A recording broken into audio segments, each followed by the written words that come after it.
Does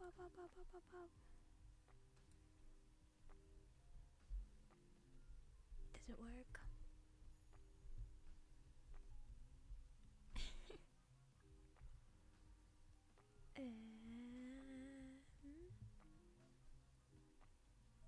Hello? OBS? Hello?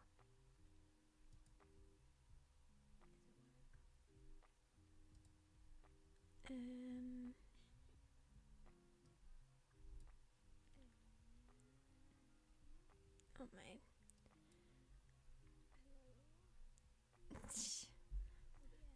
My headphones were very low. I can hear myself. It works.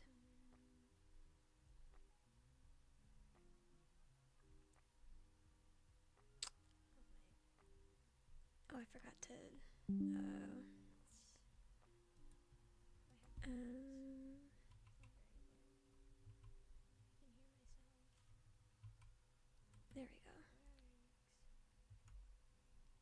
Hi. I'm gonna make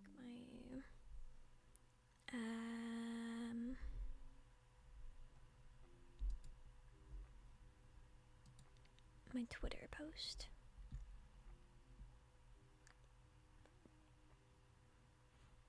New background. Yeah. Hi.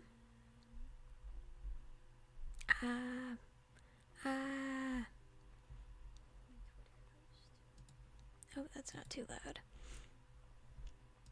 Let me see. New background. Yeah.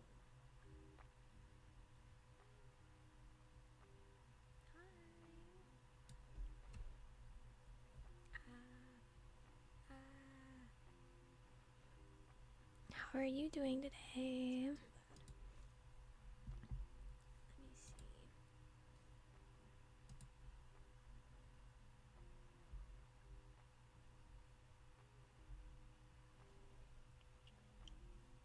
My model looks like perpetually sad. How are you doing today?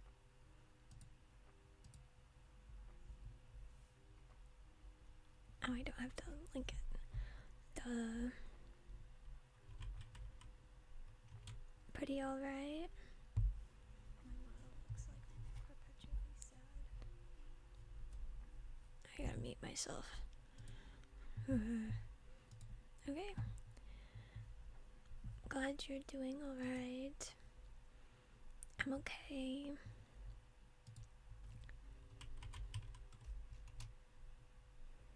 Sopping white cat. I am.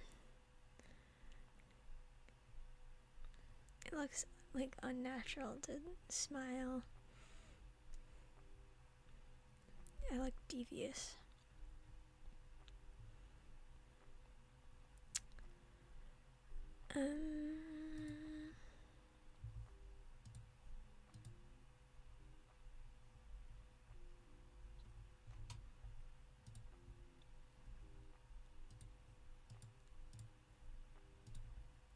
Just finishing my Twitter post.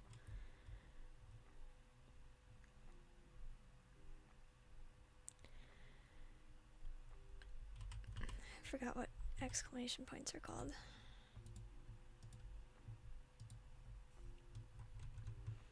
I really don't know how to like advertise myself better. You know?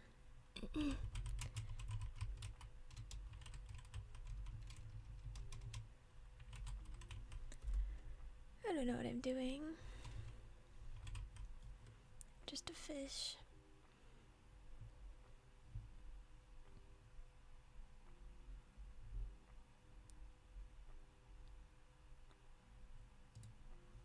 Oh my god. There's so many cute gifs of savor.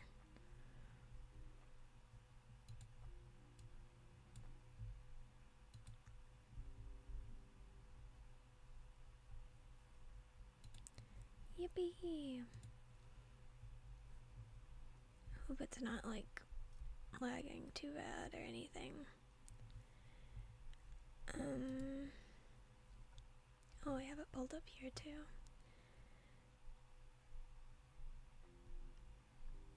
It looks fine. Like my OBS is just lagging.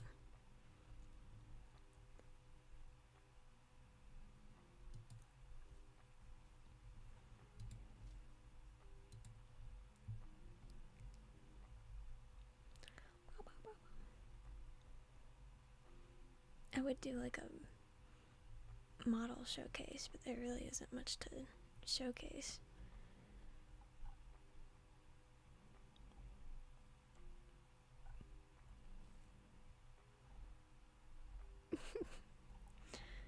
I like how expressive it is though, it's really cute.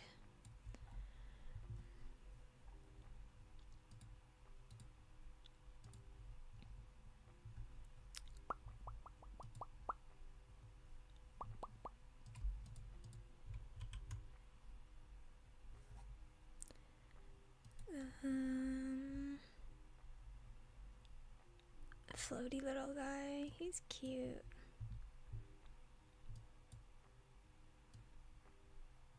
I'm a little sad there's like no toggles to get rid of it, but that's okay. It's not too bad.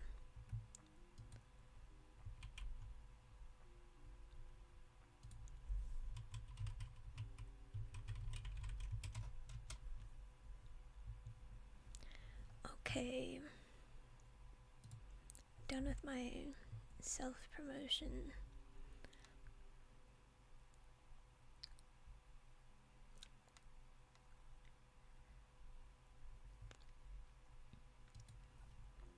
I guess I can show off my full model for a bit, and then we will play video game. Oh, I don't need to be that zoomed out.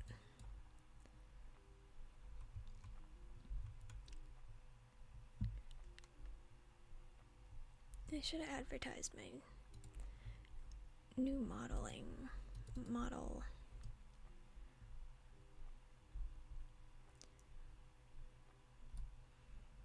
It's really cute. Kind of wish the skirt wasn't like see-through, but what do you do, you know? In the world of being cute, I guess you gotta show off a little. The model is modeling. Yes. I did change the some of the colors for it with permission. Of course. The artist said you can change the colors. So I did. I changed them. Not a whole lot of them. I just made some things red because I want my color palette to be like blue and red. And it matches this background setup that I found, so yippee!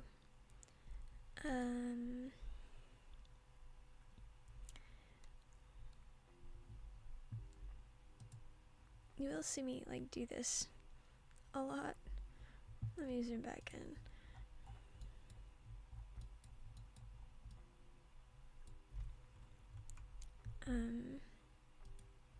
The colors are pretty, I know, right? This is me sitting up straight. You'll see me do this a lot because I often like turn my head to the side like a dog. And I also have my phone to the right of me, so this is me looking straight on. This is just me looking at my monitor. Not to break immersion. It's just where the camera is placed. What phone? VTuber? What's that? Cute. I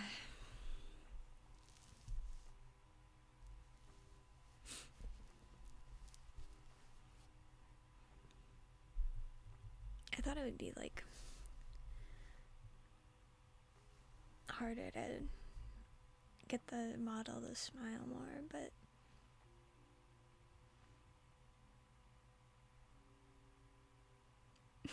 this is my neutral expression.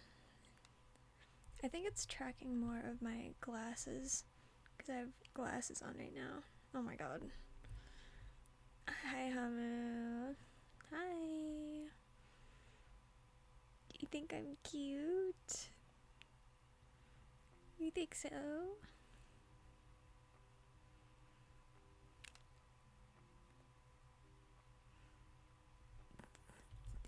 Wait, I gotta...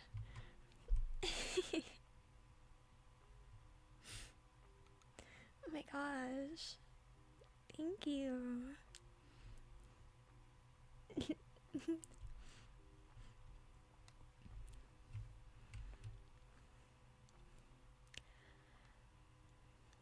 I should probably...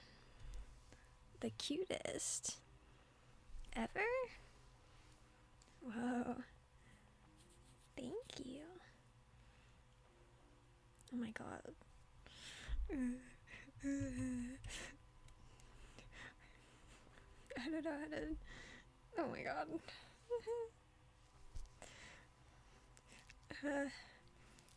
Thank you. Thank you. It's a very cute model. I like it. I wonder how different the tracking is with my glasses off.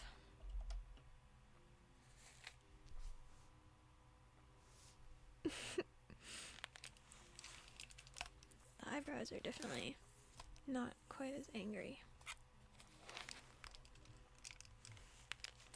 Why, yes. Thank you.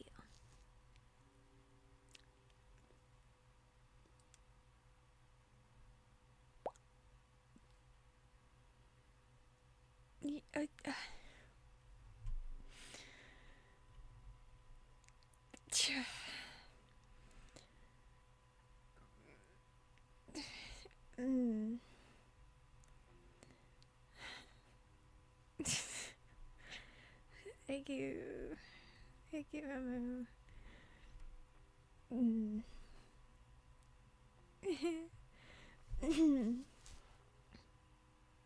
Thank you. Thank you. Okay.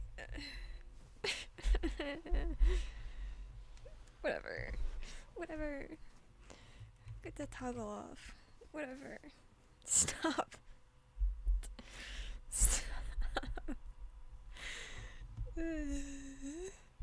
I'm gonna start crying. But you'd like that, wouldn't you?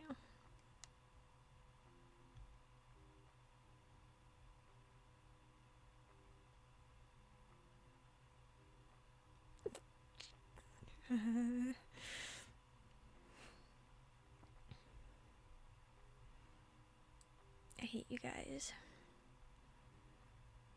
Lovingly.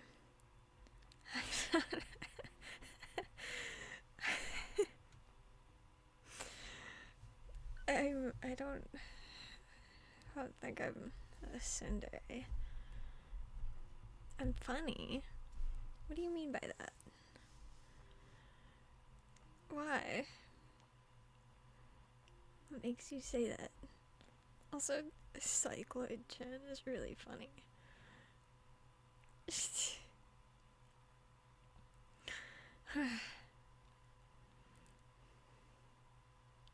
Hey.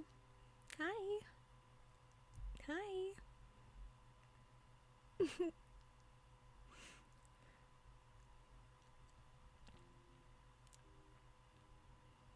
That's me sticking my tongue out. Doesn't really look like it. Exactly what a tsundere would say. What would a non-tsundere say to a tsundere accusation?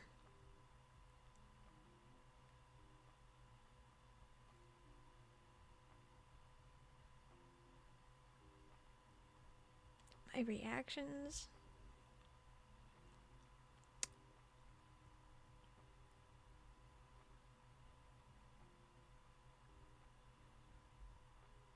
You've got particles. It's true. Oh, I know. I'll start saying that then. What are you question marking me for? Of course you would say that.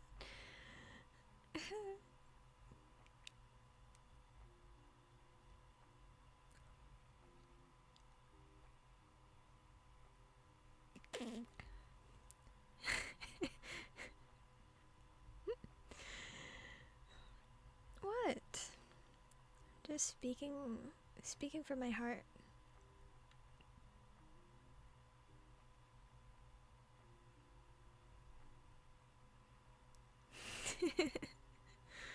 I'm learning. Thank you.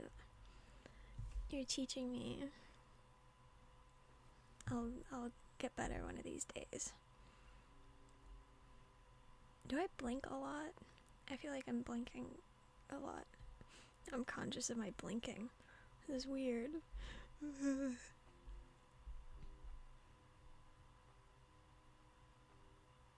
Get a better heart?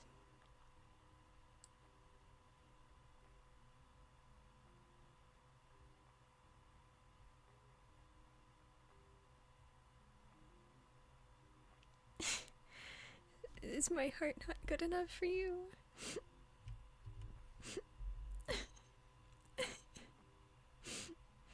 I can't frown.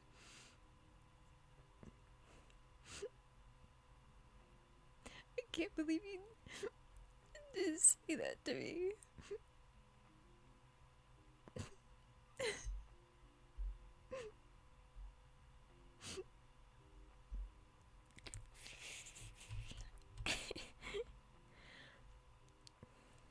It's cute. Stop calling me cute. Of course you would say that.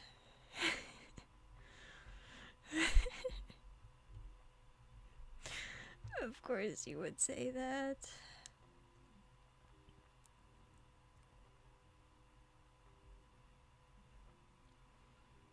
Are you blushing?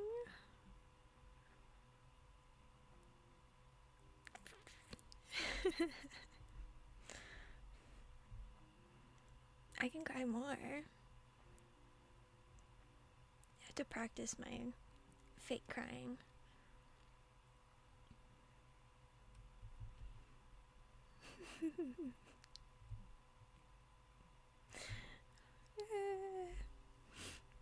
You guys are funny. Talk about me being funny. You guys are funny.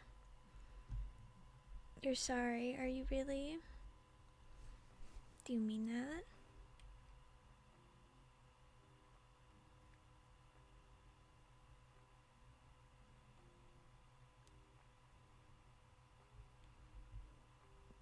Do you really mean that? Do you want me to be happy? That's so sweet of you. Thank you.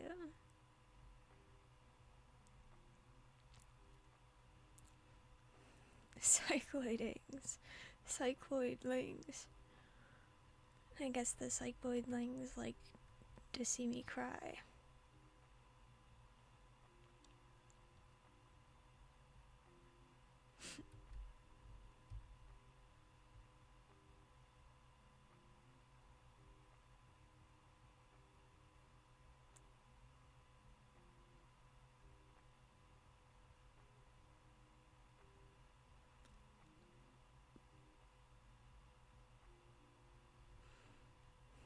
I'm embarrassed.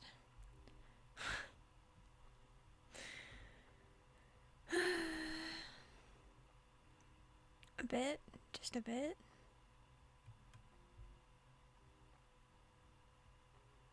Right, right, right, right. You want me to be happy? Aww. That's very kind. Bleh. Bleh. Should probably, like, play the game or something.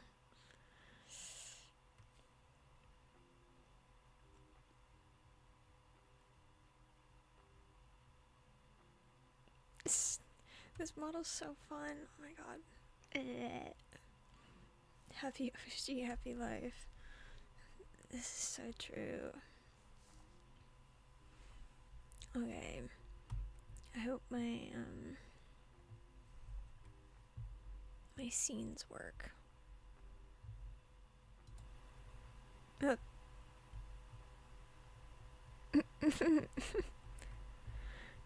Bleh.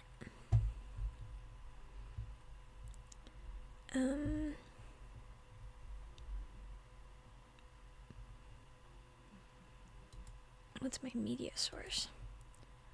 Oh, I forgot. It's the right game, right? No, it's playing my BGM. I don't want to play my BGM right now. Pause. It works! Thank God. I'm like a professional streamer. Now where's my audio? Time to video game. Whoa. It's real impressive that I can switch from one screen to another, isn't it? How do I...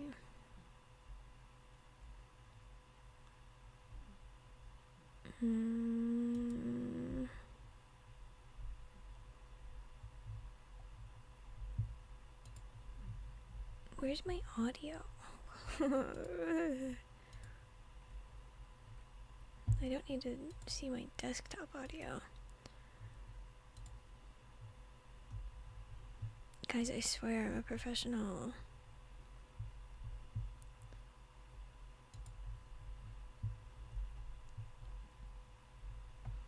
Pro streamer. This is true. How do I... No.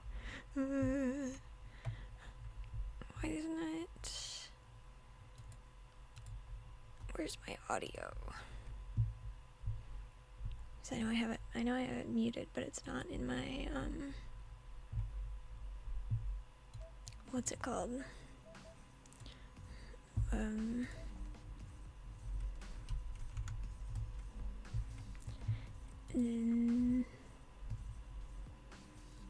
Increase my voice. I can try.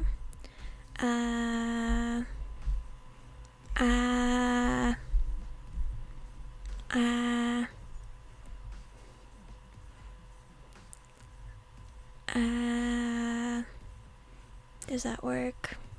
Is that better? I don't know.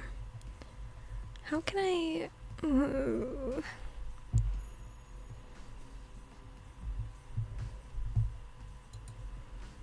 Also...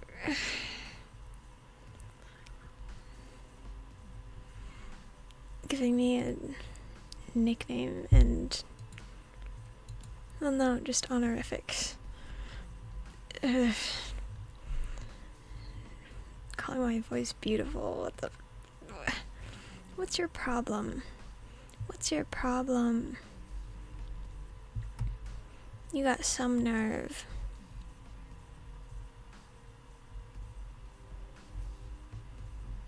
I'm glad it's better. Yippee! Uh-oh, how do I...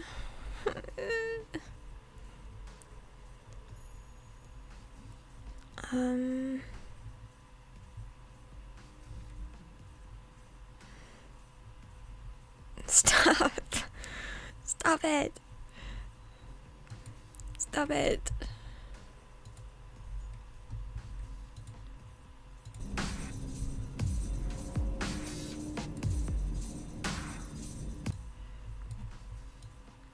Okay. Sorry, that was loud, probably.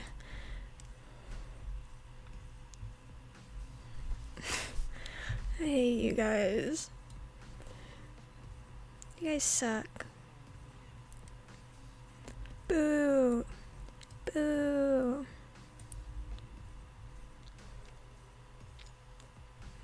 Bleh. Thank you for being patient.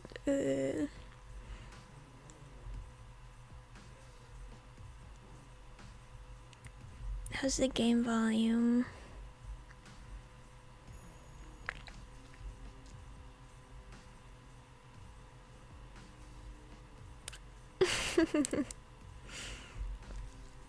That.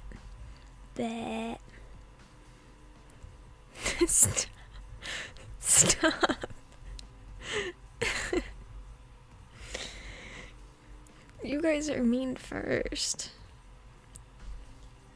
You can't turn this on me.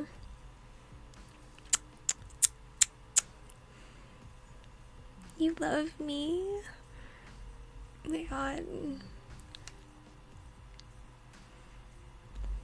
Don't hear much of the game. Okay, it's just playing BGM right now.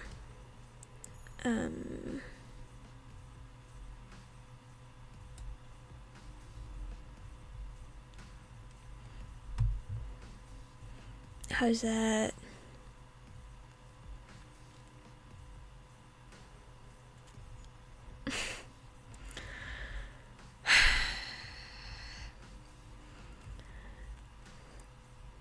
You're mean in your own special way.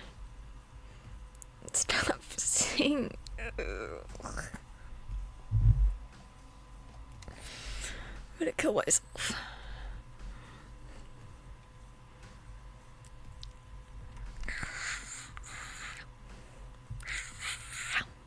Nothing changed, bruh. I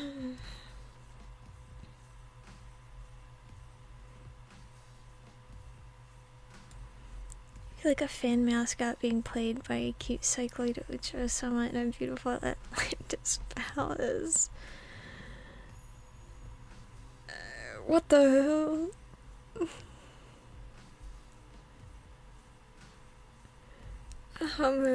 What?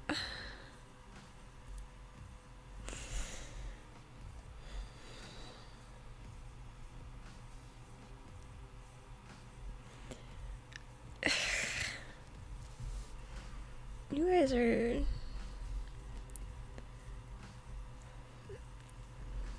I love your brain, Hamu. I do. I really do. I think it's lovely.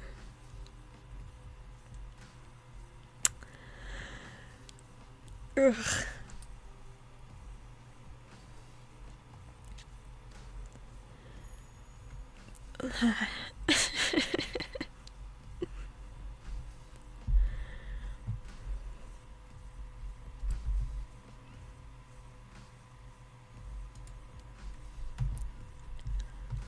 I gotta check for myself.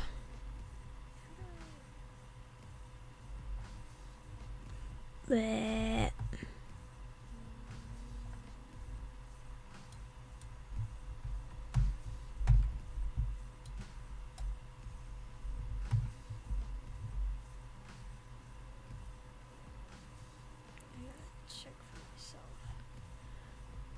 Oh my god, does it just not work?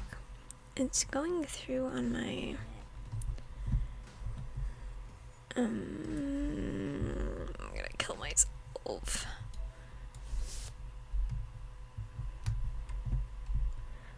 Why?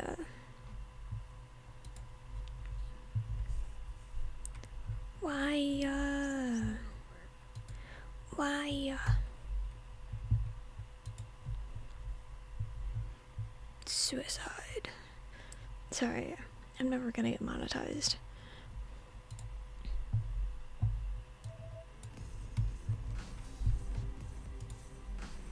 Hello?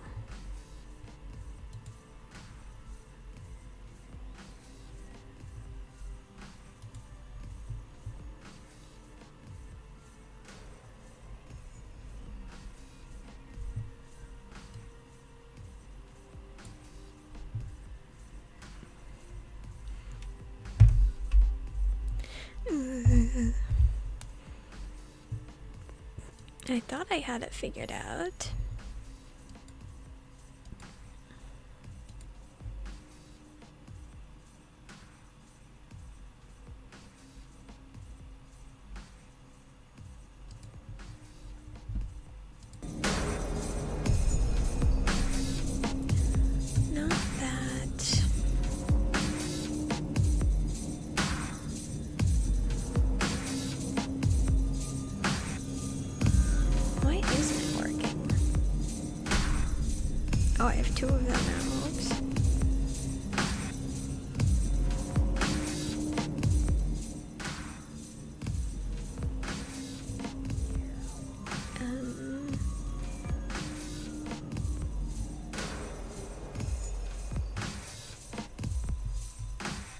Oops. Sorry. Oh, but it works now, so...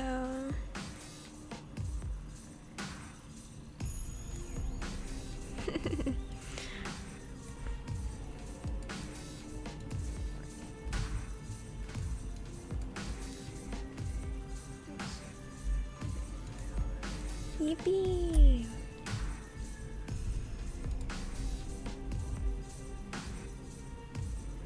Okay. Sorry about that. How's the volume?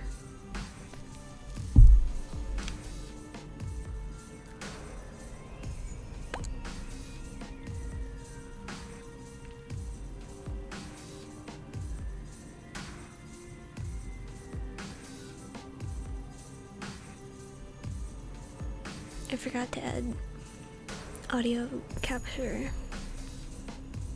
Is it good? I should have been talking throughout that, shouldn't I?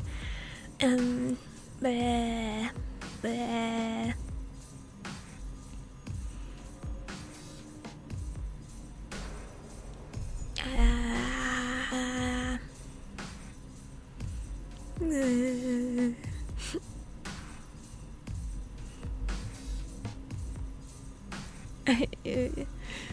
I feel stupid. I feel a little stupid. It's okay.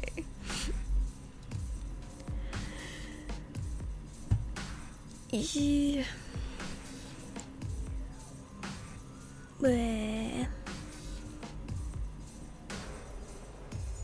So can you still hear the music? At least a little bit. Or is it too quiet?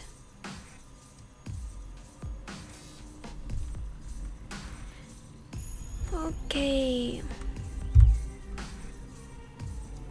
Yippee.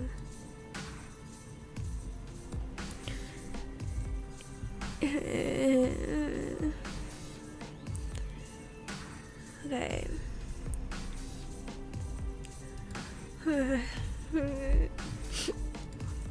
It's fine. Now you can hear it. Yippee! Okay. Oh boy. Hold on, I'm gonna move my chair. It might be loud.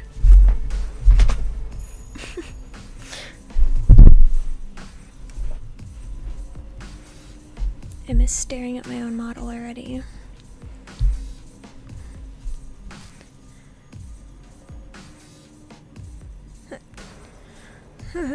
That was only 42 minutes. It's fine, it was half me yapping. Okay.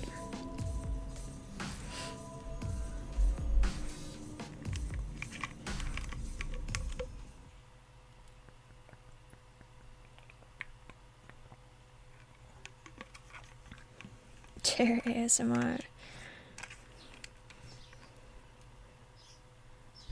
That would be the best content ever. Oops. You love my yapping? Thank you.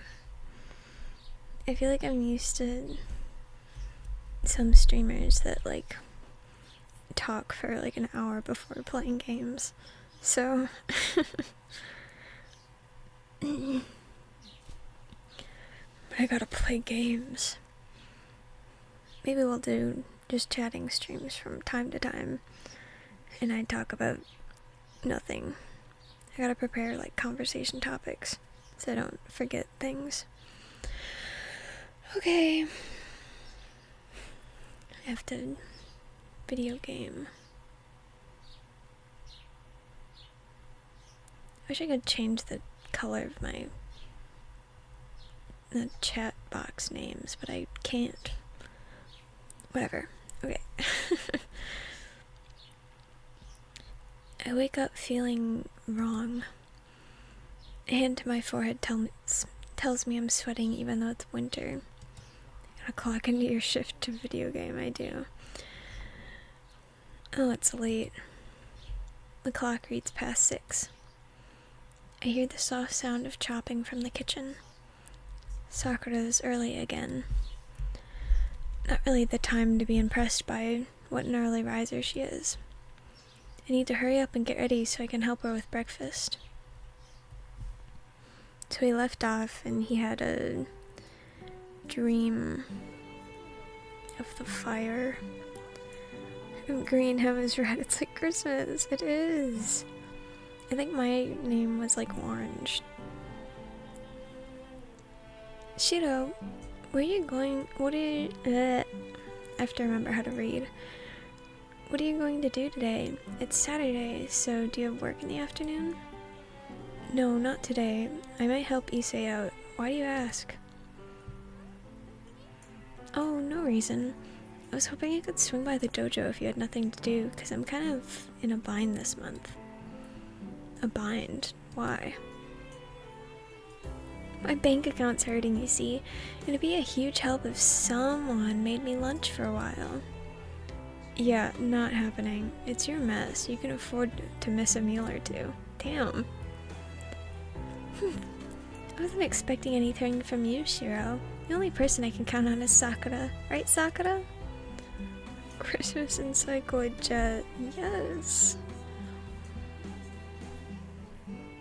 Yes. If you don't mind having what I have, I can make you something. Ah, good, good. Well, let's eat lunch together today. Breakfast goes smoothly. Today's menu includes the typical sides, and the main dish is braised lotus root, konnyaku, and chicken. He's so mean. Oh, shoot, what's her name? Taiga, I don't remember her last name. She is a bit of a freeloader. So, I guess I can see where he's coming from. But also, give her some lunch. Sakura probably didn't need to make such an elaborate dish for breakfast, but I'm guessing she made extra to pack for lunch. Sakura is a member of the Kyoto Club, and Fujine is the club's faculty advisor. Nobody would think it was weird for the two of them to have the same lunch. Oh, by the way, Shiro, you woke up late today. Did something happen? Fujine looks my way as she sips her miso soup. As much as she's kind of out there most of the time, she's pretty sharp about this kind of thing. I had a dream about the past and woke up feeling crappy, that's it. Oh yeah, she kinda is. It's okay. Oh, so the usual. Nothing to worry about then. It's not an interesting topic for Fujine, so she shifts the conversation in another direction. She don't care. She don't care. That doesn't bother me one bit. 10 years ago, I used to have nightmares a lot back when I couldn't shake the memory of that fire. But as time went on, those nightmares grew less and less frequent, and I've gotten to the point where the dreams don't bother me anymore.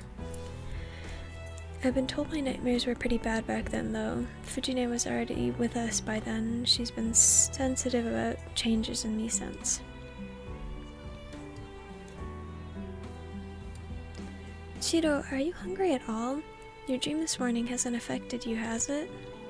Nope, I'm fine, so quit using my dream as an excuse to try stealing my food. Girl. Aw, I'm happy to see you turned out to be such a strong boy, but I wish you'd wound up a little more gentle.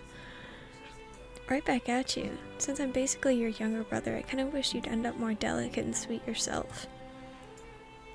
We both huff and turn our heads away from each other. Seeing that as a sign that I'm fine, Fujine smiles in relief.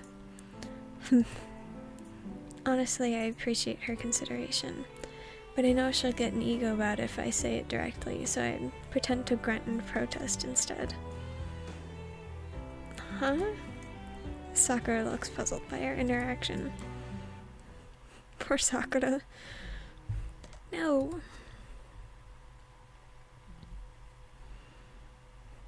Soon after Fujine leaves, I lock up and Sakura and I leave as well.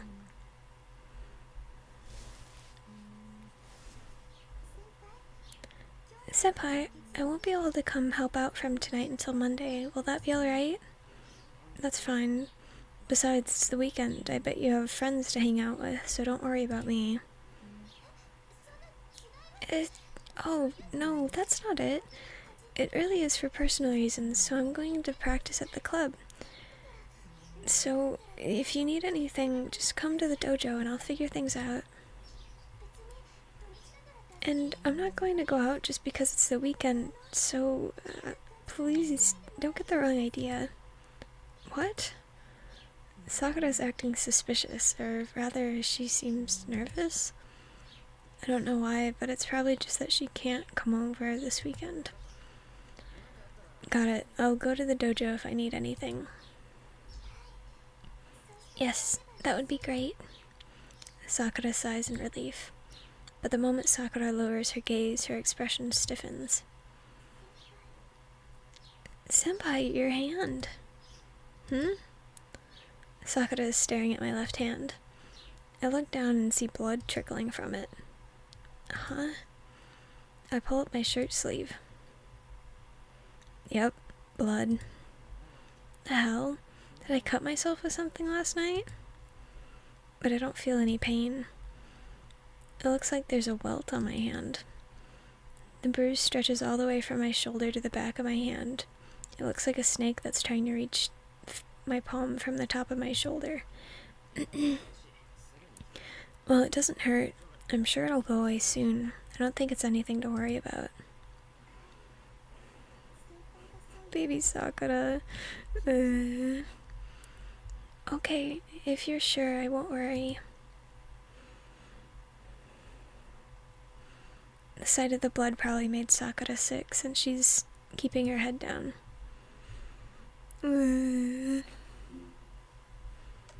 No.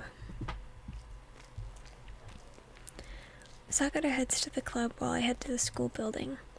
The schoolyard is filled with athletic club members training. This morning is practically brimming with enthusiastic energy. But something feels strange. Everything in the school is as usual. The students exercising from morning practice are lively, and the new school building is spotless. Maybe it's just my imagination. When I close my eyes, the mood changes drastically. The building walls feel stained. The membranes have latched onto them, and the students have My god, I'm struggling today, I guess. The building walls feel stained, like membranes have latched onto them, and the students themselves seem like empty dolls. Maybe I'm just tired. Yeah, that's what it is. I shake my head to clear it and head on to campus.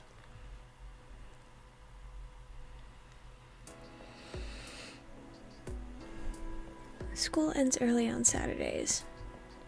Classes end in the morning, but by the time I finish helping Issei, the sun is starting to set. Guess it's time to go home. I pack my bag and leave the classroom.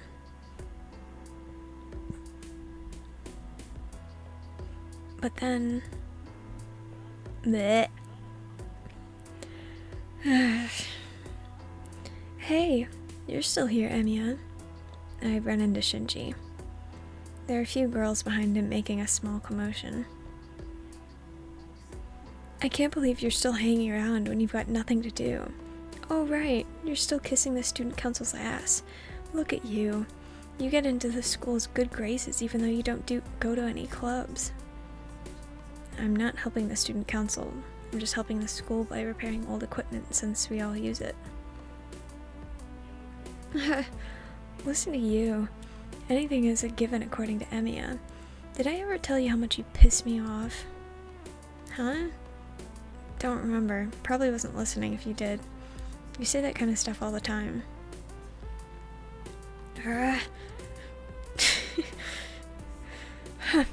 I get it. So you're saying you'll fix anything as long as it's something that's in the school, huh? It's impossible to fix everything. The most I can do is take care of things. Then do me a favor.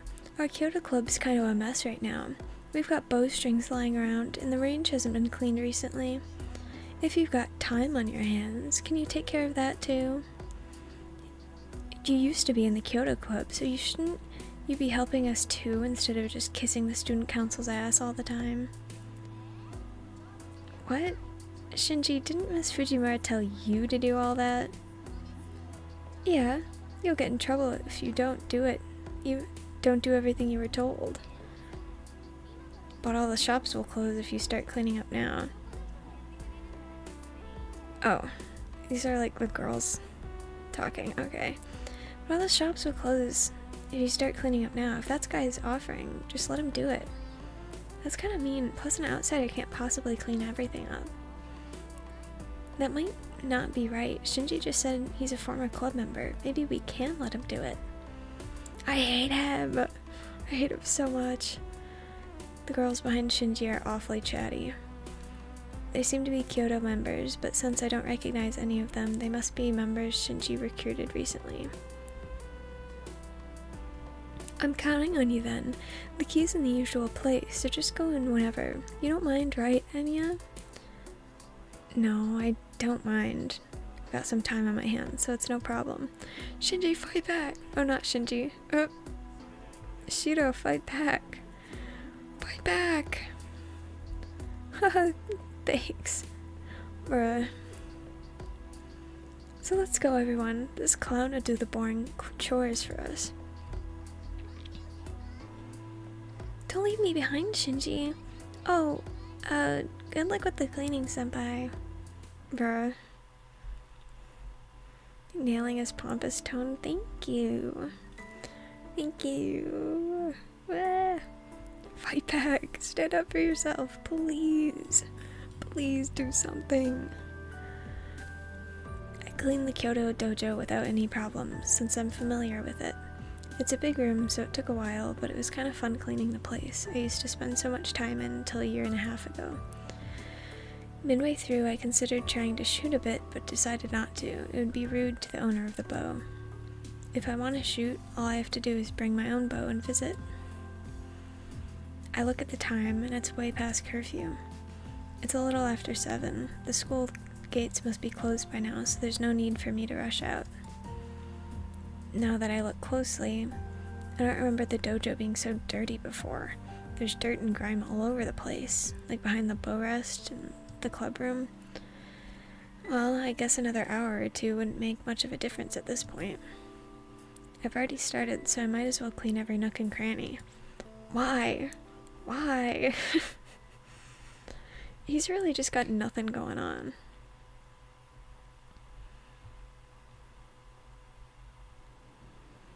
The wind is starting to pick up. It's so cold my cheeks start to sting. Fuyuki typically isn't cold at night during winter, but tonight's certainly an exception. My breath fogs the air with every exhale. No wonder it's darker than usual. The moon's hidden tonight.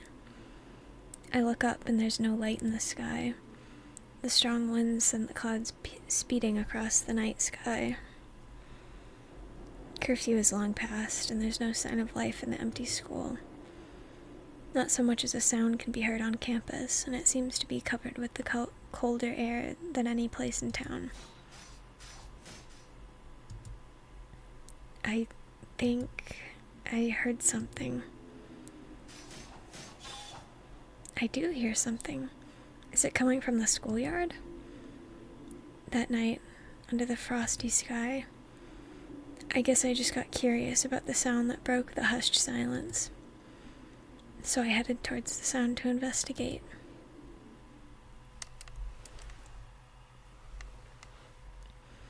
I go to the schoolyard.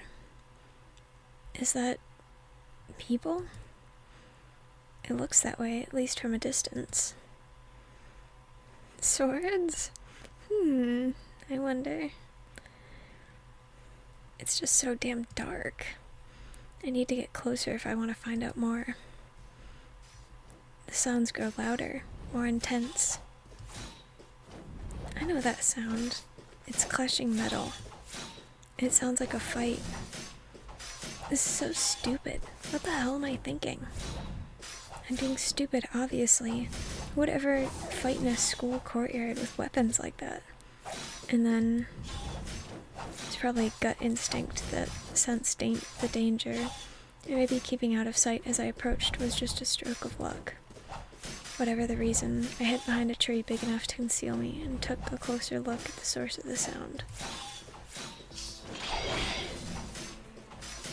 Oh my god. There, my mind froze.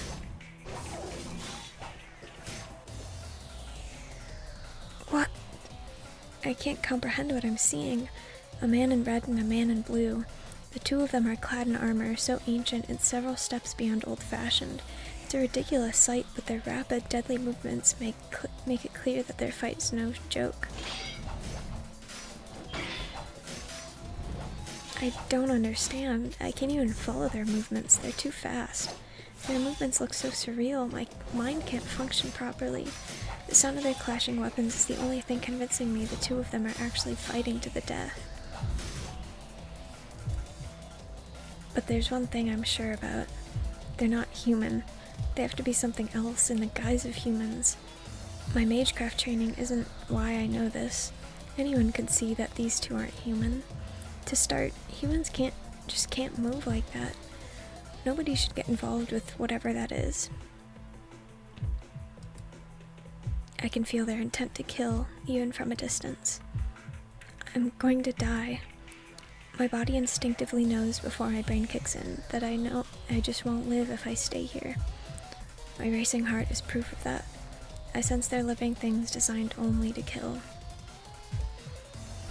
Oh my god. He's so blue. No knife or blade would be a match for whatever they're wielding. They're clearly meant only to kill. Suddenly, I remembered yesterday's murders. The family that fell victim is said to have been killed by a bladed weapon. Damn! I shouldn't stay and watch another second, but I can't move a muscle. I can hardly breathe. My mind is telling me to flee, but something else tells me they'll find me the second I move. More than any internal conflict, though, I'm just paralyzed. I'm more than 40 meters away from them, but I still can't imagine getting stabbed in the back with that spear. I can't breathe. The sound stopped. Two figures separate and stand facing each other. Just as I'm starting to feel a sense of relief that the fight's over, another stronger sense of malice creeps over me. Ugh. My heart feels like it's shriveled up in my chest. The numbness in my body turns to convulsions, and I clench my teeth in an effort to compose myself. Unbelievable. Who the hell is that guy?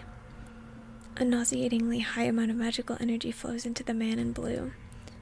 Kiritsugu once demonstrated to me how to draw in magical energy from one's surroundings. It was a kind of magecraft so beautiful that it impressed even an apprentice mage like me. But this is different. The same way even the simple act of drinking water can look revolting if done excessively. The man in blue appears to be binge eating. The sight of it is so extreme that anyone with magical energy would find it repulsive. He's going to die. The man in red is dead meat. The attack will be infused with more magical energy than anyone could possibly defend against. He's going to die. That inhuman something in the guise of a man is going to die. But can I just let this happen? Binge eating. Ugh. That question shakes me out of my paralysis. My body is suddenly free and I take a deep breath. Who's there? Nobody. Mitsuki reference. The man in blue glares in my direction. The man in blue crouches in a way that tells me one thing. I'm his new target. My legs are moving before I even have the thought of running. The rest of my body finally realizes it's time to flee for my life, and suddenly all my energy is being poured into doing exactly that. Why would you go into the school? Lancer! It's Lancer! Sorry, that was my shoulder. I don't know if it picked that up. I don't remember where I ran through or how I got there, but I'm in the school building.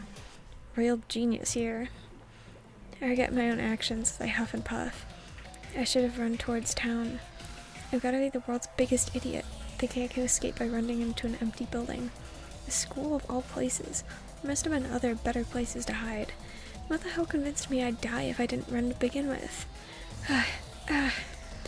My chest burns from all the running. I turn around, but I don't sense anything pursuing me. The only sound is my own footsteps. I can finally stop. My feet can barely move another step. I gulp down lungfuls of air, trying to slow my heart down. I breathe a sigh of relief. I survived. What the hell was all that? I try to recall what I just saw as I catch my breath. What the hell is even that?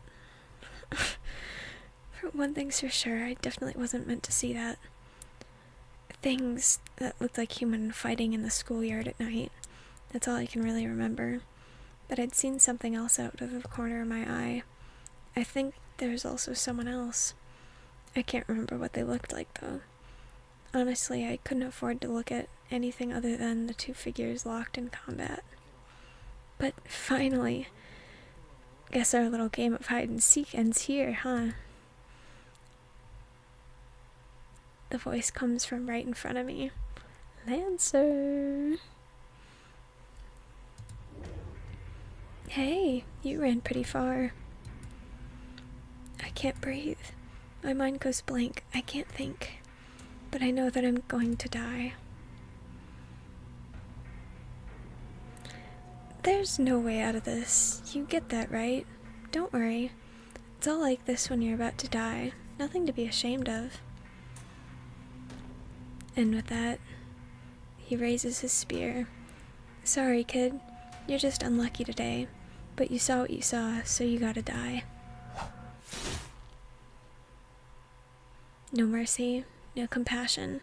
His spear pierces my heart. Shiro, do something. Yeah, fight back. I didn't even have time to dodge. No training I ever did prepared me for this. I knew I was going to die. I knew the spear was going to impale me, but I couldn't move.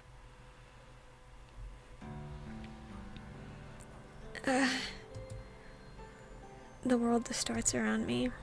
My body grows cold. Numbness creeps from my fingertips into the rest of me. We're dead. This is the whole game. Game ends here. I cough up blood once. I felt like there should have been more, but it was just one cough. That spear must have been special. My blood slows and grows stagnant. My heart just stops, all from a single strike of that spear. I can't see anything. I don't feel anything. I'm like a jellyfish floating in the dark sea at night. I stopped feeling pain long ago. The world has turned white. I'm the lone dark spot. So rather than being aware that I died, it just feels like everything around me has ceased to exist. Oh, that's a nice game, I know, right? I know this. I experienced the same thing 10 years ago. This is what dying feels like. Dead men tell no tales, but the weak dying is just the order of things. My eyes can't focus. It's a dirty thing you made me do. After what I just did, calling me a hero seems like a bad joke. I can only hear his voice. I know, I'm not complaining. At least I saw the girl's servant, so I'll head back. He sounds so irritated. Afterwards, I hear footsteps fading down the hallway. Archer, huh?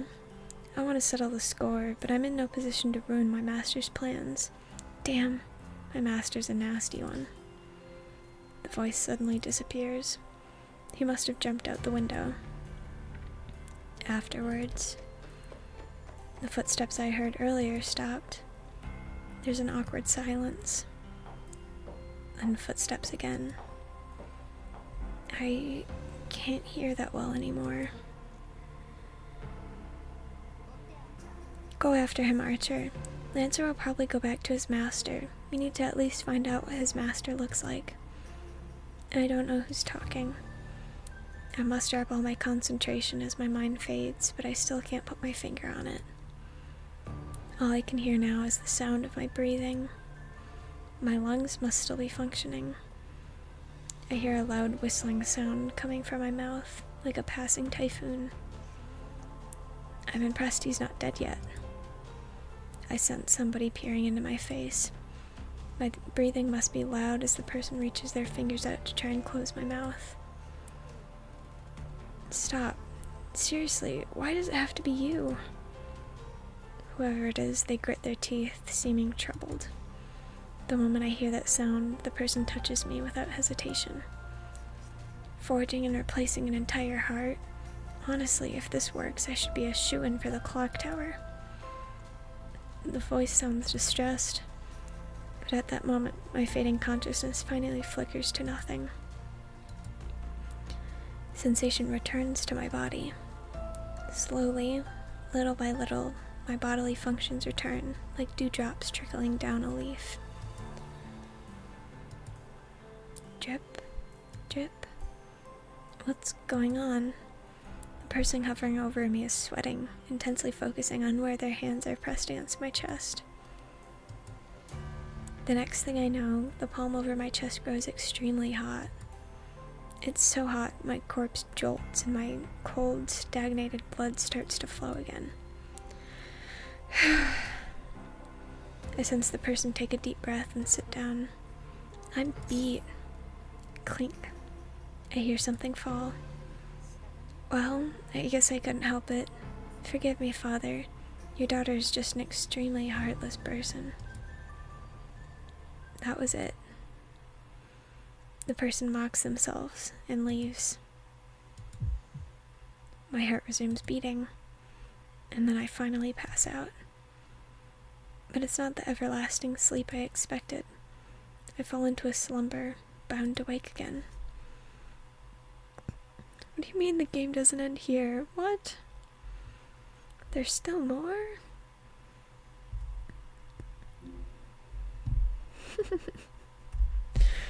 Oh, you know who it is? I'm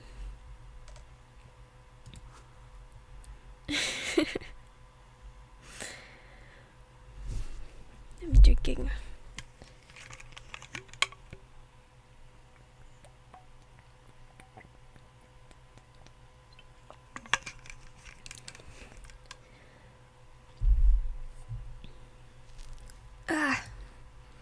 I wake suddenly.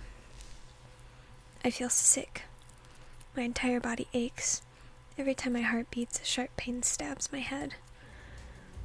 Daughter of a mage.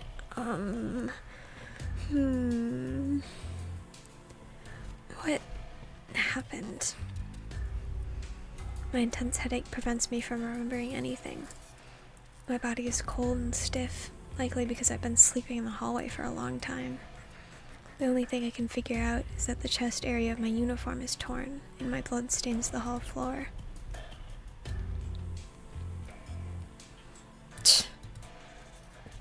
My head feels hazy as I get up. The spot where I'd been laying looks like a murder scene. Damn, seriously, was my chest stabbed? I fight down a surge of nausea as I head into a nearby classroom. Staggering, I open a closet and pull out a rag and a bucket. Huh? What the hell am I doing? I'm still confused. I encountered something unbelievable, then it murdered me. But here I am, still trying to clean up after myself. How stupid could I be? The only thing on his mind is cleaning up his own mess. Well, I mean, it's not even his mess. Well, I mean, it is his blood, but he didn't stab himself. Damn, it's not coming out. I wipe at the floor with a rag I found. I managed to wipe off the blood despite the incredible weakness in my whole body, then gather up everything and scatter around the floor and shove it in my pockets. This may be my way of hiding evidence. He's still cleaning? He just loves cleaning. I must be doing such stupid stuff because my head is all hazy. I put the rag and bucket away and stagger out of the school like a zombie. My body heats up with every step I take. It's so cold outside, yet my body seems to be on fire.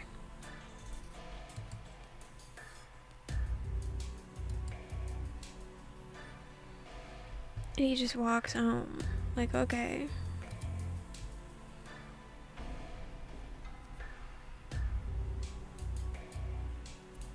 I'm glad they're showing us all the backgrounds. By the time I reach my house, the date has changed. There's nobody in the house. Sakura and Fujine left long ago. I collapse on the floor.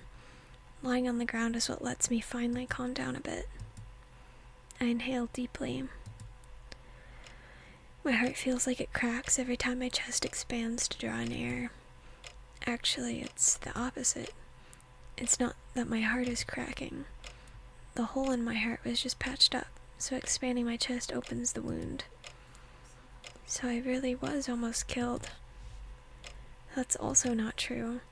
I wasn't almost killed. I was killed. But someone saved me, and now I'm alive. Yeah, how else would we know he's walking through town? You're so right. We can't infer. I wonder who it was. I would really like to thank them. If they were in the area, it means they could be involved with the people fighting.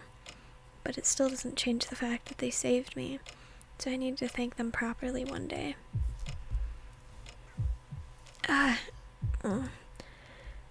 The moment I drop my guard, the pain returns. At the same time, nausea strikes me. I sit up to hold the nausea at bay. I place my hand on my bare chest where the uniform is torn. Bro is mom. Sick but still does housework.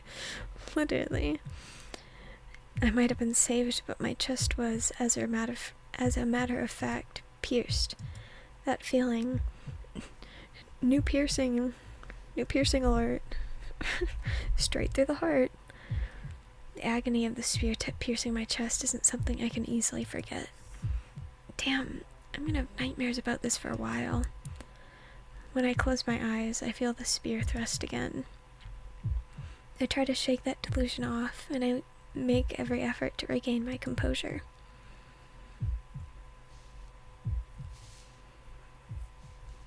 Good, I'm calming down. This must be thanks to my nightly training. My thoughts clear as I take slow, deep breaths. The fever and nausea abate a bit. So, about what happened. The man in blue and the man in red. They looked human, but I know they're not. They could have been ghosts of some kind, but I never heard of ghosts having forms that allow them to interact with humans like that. And the thing was talking, which makes it a little harder to believe it was a ghost if it had a will of its own. From what I've heard, the only spirits that possess physical bodies are the elemental types, but I thought elementals didn't look human. Well, that's not the issue here. There's a more fundamental issue. Those two were trying to kill each other. And there was a robbery and a murder at a house nearby. Eerie stuff like that has been plaguing Fuyuhi lately. With all of this in mind, the only conclusion I can come to is that the situation is out of my control. If only the old man was alive right now. I guess that was kind of whiny, but I'll put it down to the patched up chest wound that still feels so raw. Idiot. I've already decided to do whatever I can, even if I don't understand what's going on. I can complain later. First of all, I need to decide whether I should get involved or not. No! Like, why would you even want to get involved? Like, you are already killed within seconds. There's really nothing he can do. The bell on the roof of the house rings. No matter what anyone says, this house is still a mage's house. A bounded field is set around it, and if there's ever an intruder in the area, an alarm rings. A burglar at this hour? I berate myself for my own idiocy. Of course it's not a burglar. Given the timing, right after that weird incident, there's definitely an intruder. It's no burglar, it's an assassin. They're here to take a life, not property. Because that man said so himself. You saw what you saw, so you gotta die. The house is dead silent. Not yet. You're still alive, Shiro. That same murderous intent I felt at school creeps closer through the hushed darkness. I gulp. A chill prickles like needles along my spine. It's no illusion, and it's not my imagination. I know that the moment I leave this room, I'll be stabbed again. Ugh. I desperately try to contain my scream. The instant I scream, the assassin will just leap right in and kill me. And that would... Sorry.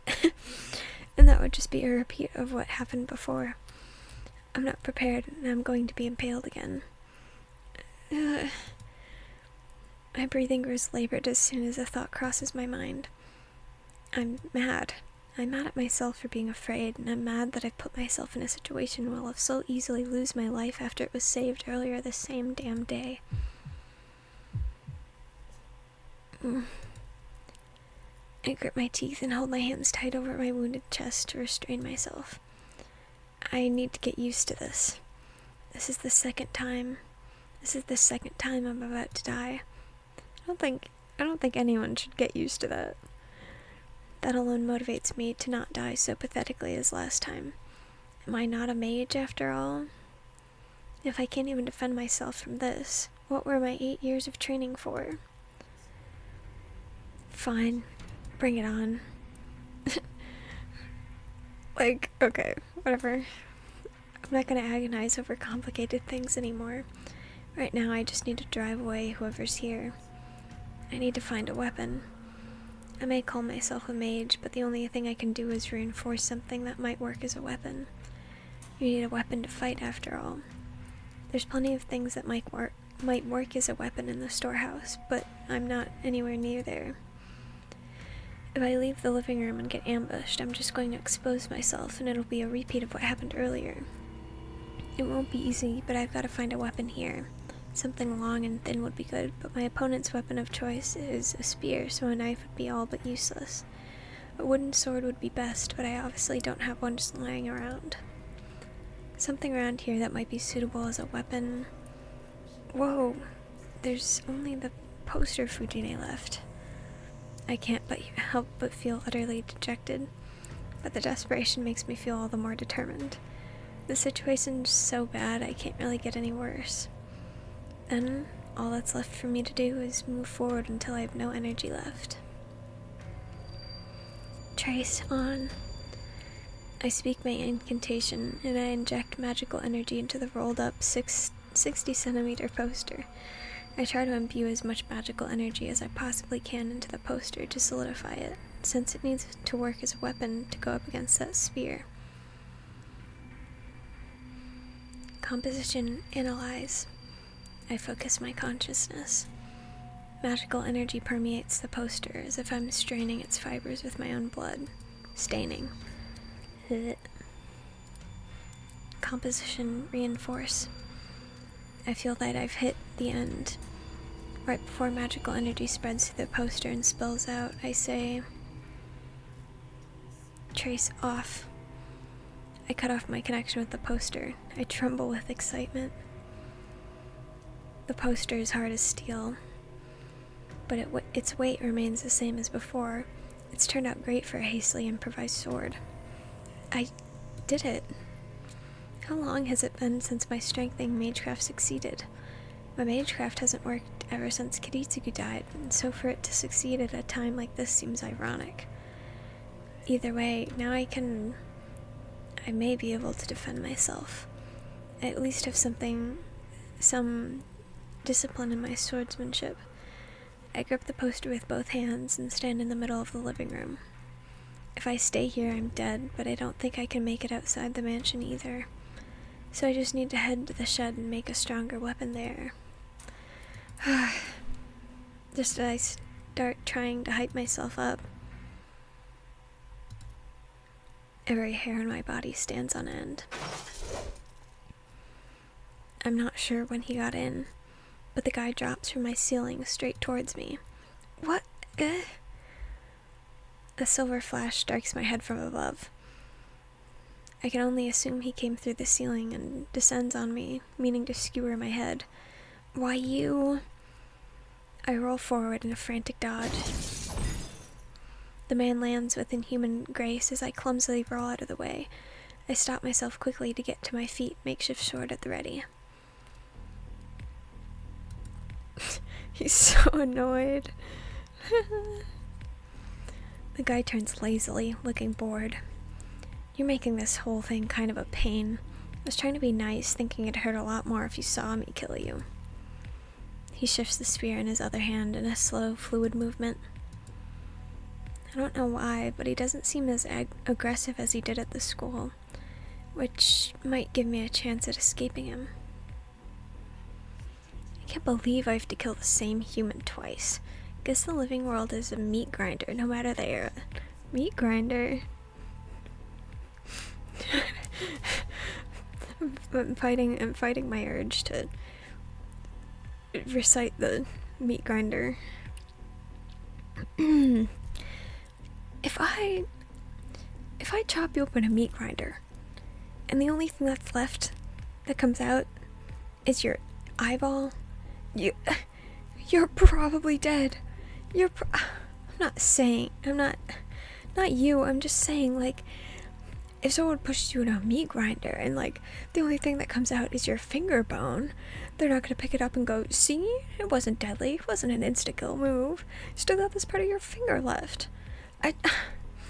No, I'm not gonna push you into a meat grinder. Anyways. He's complaining to himself like I'm not even here. I slowly retreat back out of the room. Only 3 meters. I had to, I'm sorry. Only 3 more meters until I reach the window. I've run out, then it's only about 20 meters to the shed once I reach the yard. Then I should quickly... See ya.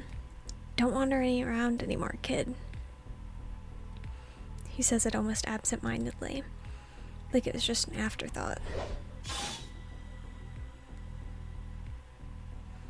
Ah! Pain shoots up my right arm. It all happens in an instant. He thrusts his spear forward, not even giving me time to react. I should have died for a second time right there. The makeshift sword in my hand spared me that fate. He probably thought I'd just been holding a rolled up paper. He struck as if I hadn't been holding anything at all, but the reinforced paper sword deflected the attack, so it only grazed my arm. I'm glad you understand. Thank you. Huh. Interesting trick you got there, boy. His expression goes blank. Yeah. His casual attitude from earlier vanishes entirely. He watches me now like a feral animal eyeing its prey. Whoa. Crap. I was clearly wrong, thinking this would be okay.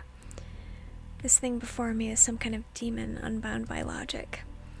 I keenly realized that letting my guard down even for a second was beyond ludicrous. That's right. Desperate as things are, I should have just made a break for the window right after whatever miracle let me dodge his strike from above. I thought you were just some kid, but I can sense a bit of magical energy from you. So that's how you're alive, even after I stabbed you in the heart. The end of his spear points towards me. I can't block that. There's no way I'll be able to block that swift attack. I could have at least braced myself if he had a sword, no matter how fast he might be with it. But he's holding a spear. A sword is a whole line, but a spear is only a point. How am I supposed to block a point when I can't even see how fast it moves? Just get good. Just get good. Fine, I'm gonna have a little fun. The man drops into a low stance. In a flash, the spear swings it sideways. I instinctively parry the blow aimed at my face. Ugh. Whoa. Good boy. Come on, here comes another. It's a cyclone. Not sure how he's moving his spear in a small room, but it traces a beautiful arc even without touching the walls. Ah! The next swing comes from the opposite side, aiming at my torso.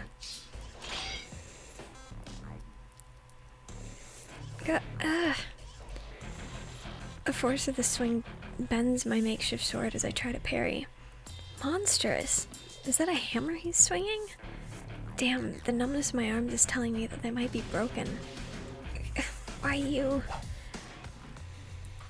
I instinctively swing my sword. He must be mocking me with the way he keeps flicking his spear at my sword without drawing back at all. Ugh. Numbness creeps into my arms after going on the attack. My makeshift sword bends even more, and the man's spear changes trajectory slightly. You're hopeless. I gave you an opportunity, but you wasted it. Then again, I guess expecting a good fight from a mage is asking too much. He moves like this is just a game. Such confidence. He'd been letting me take a swing at him after he took a couple shots at me. I wasted my one opportunity as nothing more than a stopgap. So he sees no point in continuing this. What a disappointment you turned out to be. 'Kay, time to die, kid. The man readies his spear again. Don't jump to conclusions during that microscopic opening. Say what you want, dumbass. I don't turn back to look. I just leap backwards through the window. My back shatters the window and I roll into the yard. It would have been really funny if he did that and the window just like didn't break. Like he just just slams against the window and just bounces back. I roll a few times, springing upward, and I blindly make my next move. I twist my entire body and swing behind myself. I don't know why I said it like that. I managed to bat the man's spear aside, and he hesitated for just an instant. I knew it. If I jumped out the window, he was going to have to chase after me, and he would catch up to me and go for the kill before I had the chance to get up. So I expected his fatal blow and swung the sword aside with all my might. Worst way to go out, for real. It was a risky move. He'd have to kill me if I'd been even a second late, and I'd have been just as dead if I was early too, but knowing the incredible gap in our skill, I figured there was no way I could have been early. The only thing I had to do was get up as quickly as I could and parry the attack I knew would be coming at my back. The gamble pays off, and my swing deflects his spear. Ha! I quickly reposition myself. Now I just need to run to the shed while he's still confused. Fly. Oh. Huh? He's not holding the spear now. He's right in front of me. He turns on the spot in a roundhouse kick. Oh my god. Scenery goes flying by. My chest goes numb where he kicked me. I can't breathe. The biggest surprise, I'm actually flying through the air. Never thought a guy kicking me would send me into the air like a damn ball. It's a little funny. It's a little funny. I fall hard on my back. I slam into a wall, the impact likely breaking my back and sliding down into the ground. I can't breathe. My vision blurs. By a stroke of luck, he's thrown me into the shed I wanted to reach. I lean against the wall, trying to rouse myself. I try to track the man through blurry eyes. He kicked me nearly 20 meters away. The guy picks up his spear and reaches straight towards me. I'm going to die. There's nothing I can do now. He's gonna reach me. If I don't want to die, I need to get up and parry his hit. The tip of his spear surges. I can't even look back at him. My body on the verge of collapse practically greets the spear. Get on your feet if you're a man. What dumb luck. My knees give out. I can't hold myself up. The spear goes over my head and violently impales the shed's heavy door, pushing it open. And this is my last chance. If only I could get inside the shed where there could be something I should use as a weapon. I crawl into the shed on all fours. Just then, this ends now. He launches the spear at me. Damn you! I block it. I open up the rolled up poster to create a single-use shield. Impact makes a dull sound. The poster, unrolled, probably isn't as strong. It blocks the spear but tears apart, returning to a normal bit of paper. The spear's impact flings me against the wall. I fall on my butt, try to get my heart beating again after it feels like it's trying to quit on me. The moment I raise my head to grab something to use as a weapon, it's over. But that last move of yours surprised me, kid. The man points his spear in front of my face. I can't do anything else now. His spear is pointed directly at my heart. I know this feeling. It's the scent of death assailing my nostrils, reminding me of the pain I felt a few hours ago. Honestly, I don't get it. You're quick-witted, but your magecraft's completely shit. You've got potential, but maybe if you were just too young. I don't hear the man's voice. My attention is focused on the weapon pointed at me. Obviously. The moment he thrusts, I'm dead. Sorry.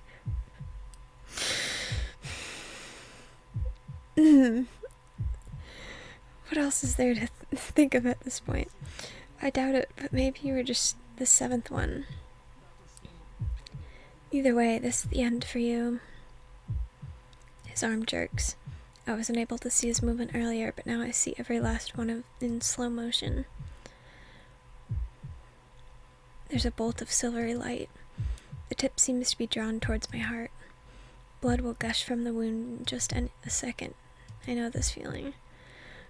Don't burrow me. Stop. I'm sorry. I'm sorry, okay? I'm sorry. Hold on, I gotta check something. Oh my god, my YouTube, please. Work. Oh my lord. Hello?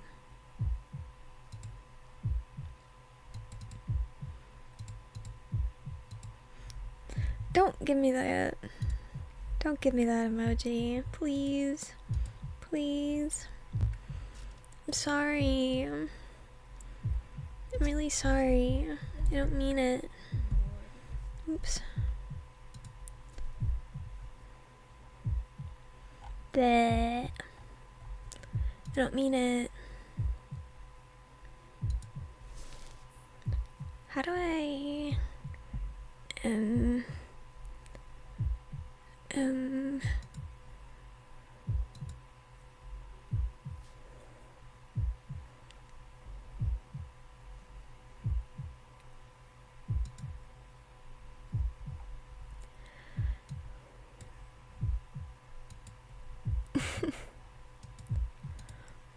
Buddy.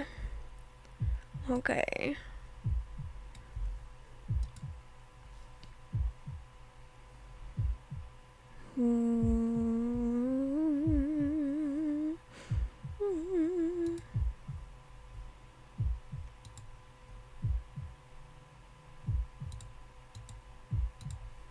Okay. Whatever. I guess I can't change that. Whatever. Sorry, I know we're like at a super dramatic point and I'm just like, now hold on guys, let me check my YouTube studio. Like, bruh.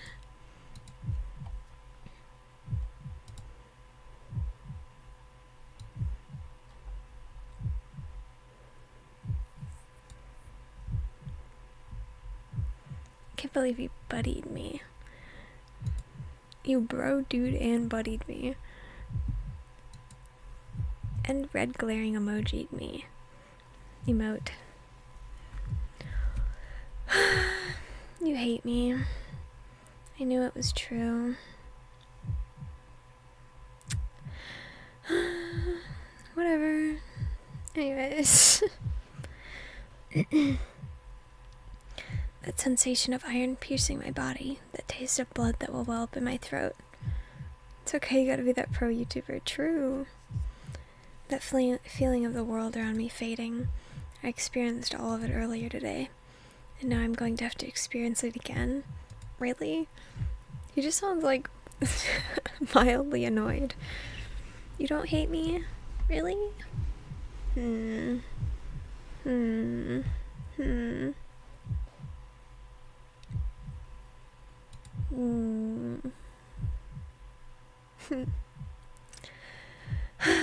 Fine, if you say so, whatever.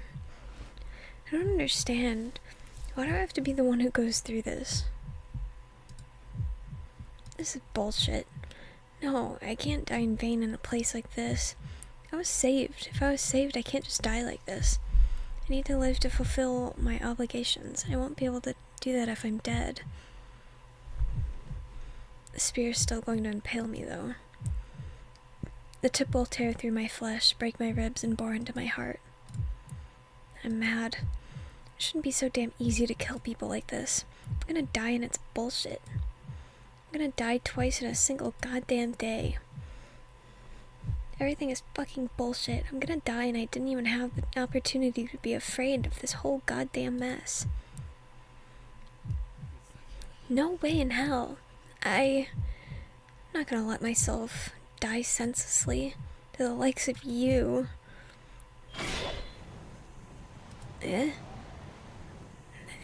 Is absolutely right in the right word for this moment. What? Like magic. A figure appears out of a bright light shining from behind me. I can't think. All I know is that the figure is a girl. A girl? Oh my god.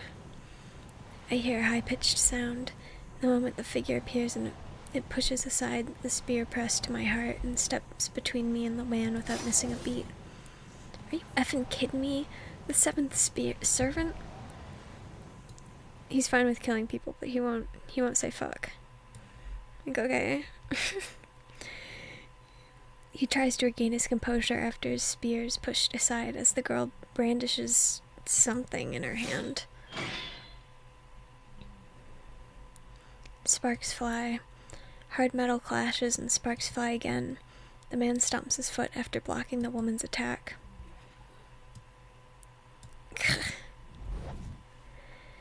He must have realized he's at a disadvantage because he leaps out of the storehouse with bestial agility. A girl? Oh. She must intimidate him, but she quietly turns towards me.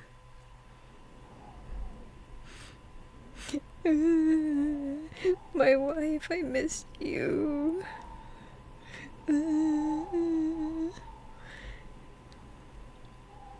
The wind is strong today. The clouds slide away and the moon shines through for a brief instant.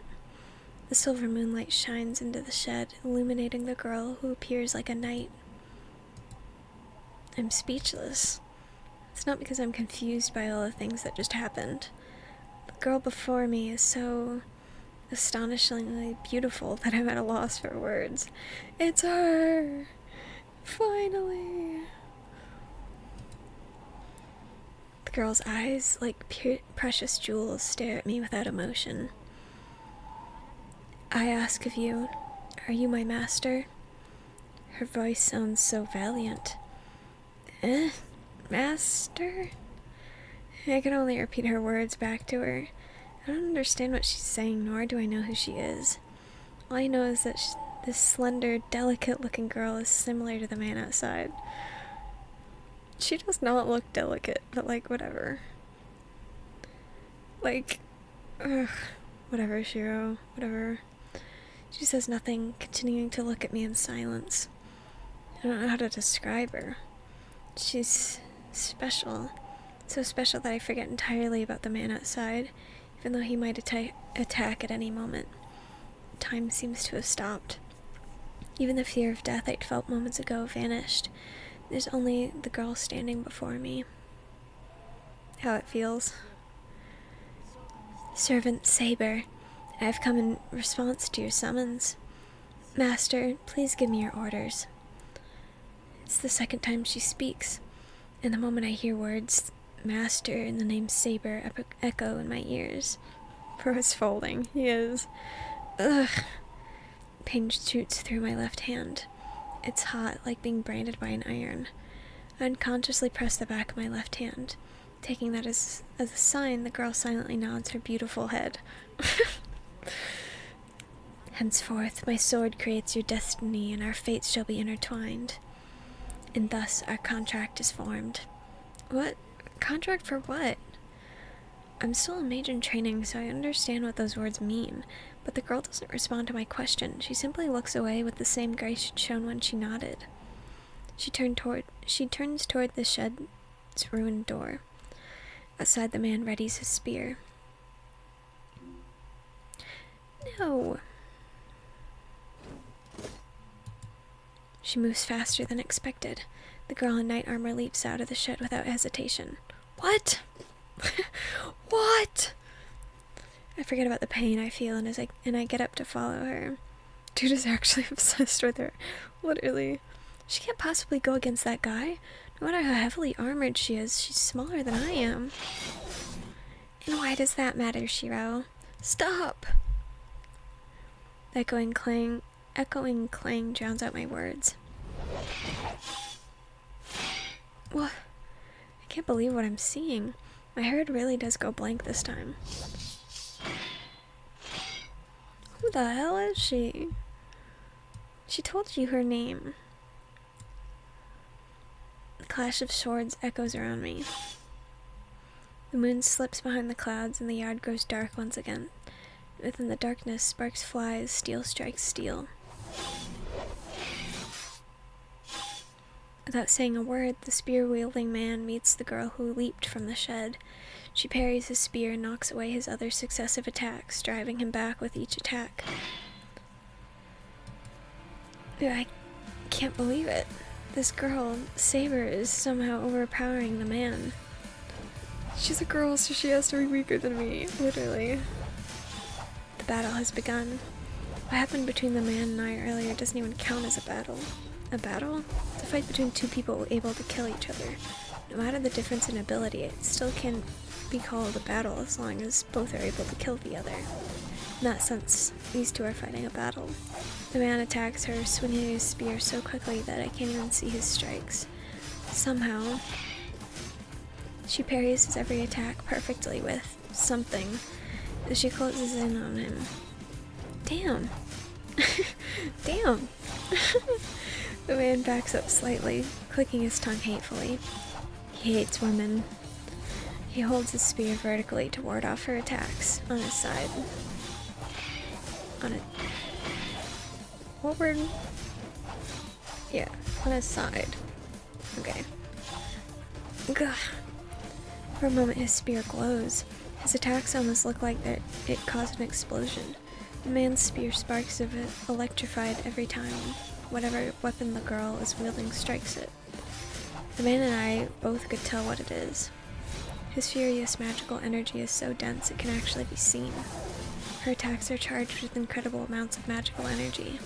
The unbelievable amount of magical energy crackles along her opponent's weapon every time they make contact. The sheer force of her attacks must be staggering. If the man's spear strikes are precise, like a sniper rifle, her blows must be like the overpowering blast of a shotgun.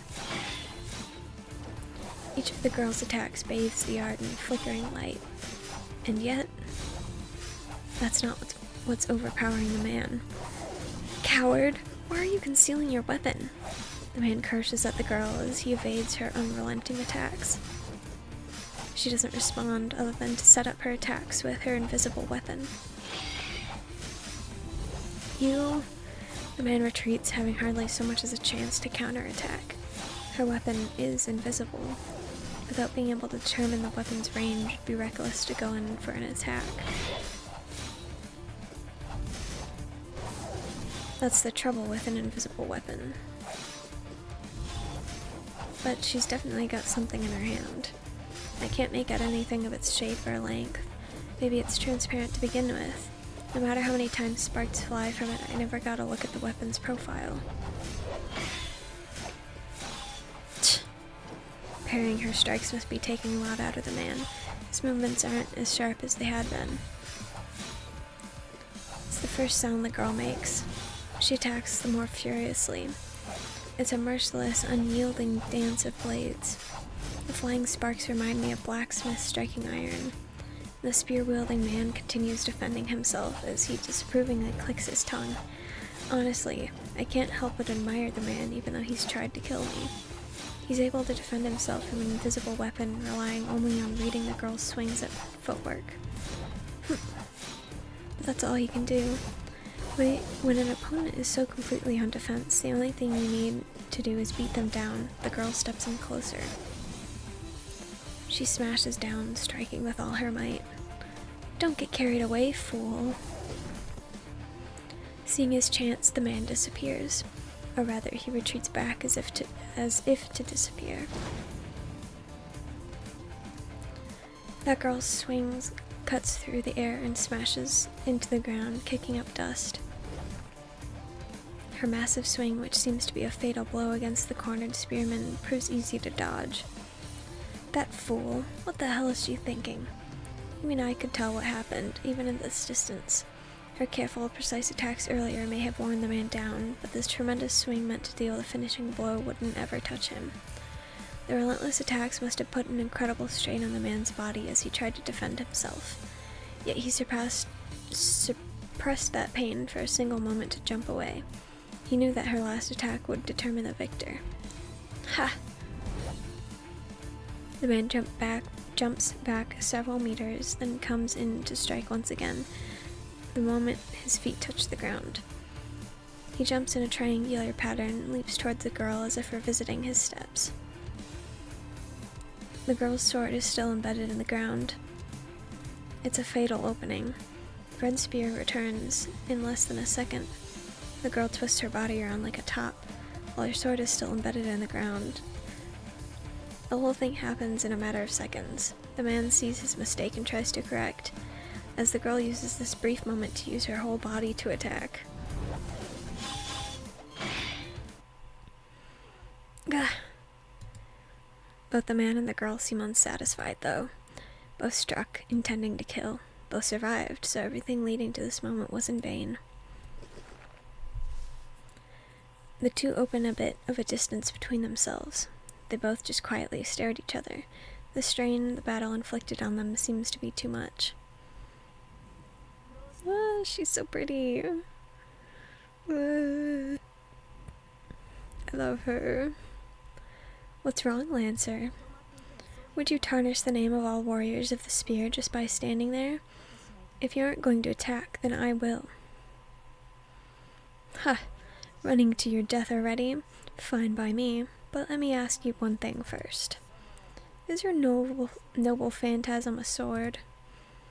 He phrases his question so bluntly. He glares as if trying to look through her. Cute. Who can say? It might be a battle axe, a spear, or a sword, perhaps even a bow. Ugh. Keep talking, Saber. Somehow this conversation seems to be amusing him. The man called Lancer briefly lowers his spear. It looks as if he's saying he doesn't want to fight anymore. The girl seemed puzzled by Lancer's moves, but I know what his stance means. I remember the fight at school a few hours ago. The killer move that was supposed to have ended the battle. I'm gonna ask you one more thing. Since this is the first time we've met, wanna call it even for now? Not a bad deal, right? Your master over there looks pretty useless. My master's a big coward who won't even show their face.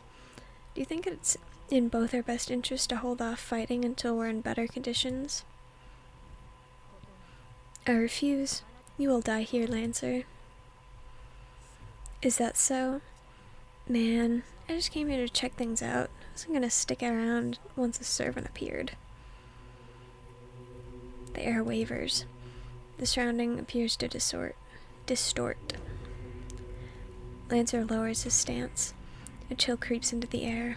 The same thing happened earlier. Magical energy rumbles as it forms a vortex at the tip of the sphere. A noble phantasm. The girl readies her weapon and glares at her enemy. I don't need to speak up. She knows very well how dangerous the enemy is. She is the one confronting him. Sia, your heart is mine. What kind of line is that? The beast kicks the ground. Lancer appears in front of the girl so quickly he may as well have teleported. He takes his spear and aims at her feet. Even to me, that seems like a poor choice. I can't see any way an attack would be effective with the spear pointed at the ground in front of her feet. Apparently thinking the same thing, the girl leaps over the spear towards Lancer, intent on striking him down. But at that moment... I don't know how to say that. Sorry. His words alone radiate immense magical energy. I also don't know how to say that. Sorry, Lancer. The spear released from below angles towards the girl's heart. No! She's dead already. Short game. Her body hangs in the air. The blow sends her flying in a wide arc. She smashes heavily into the ground.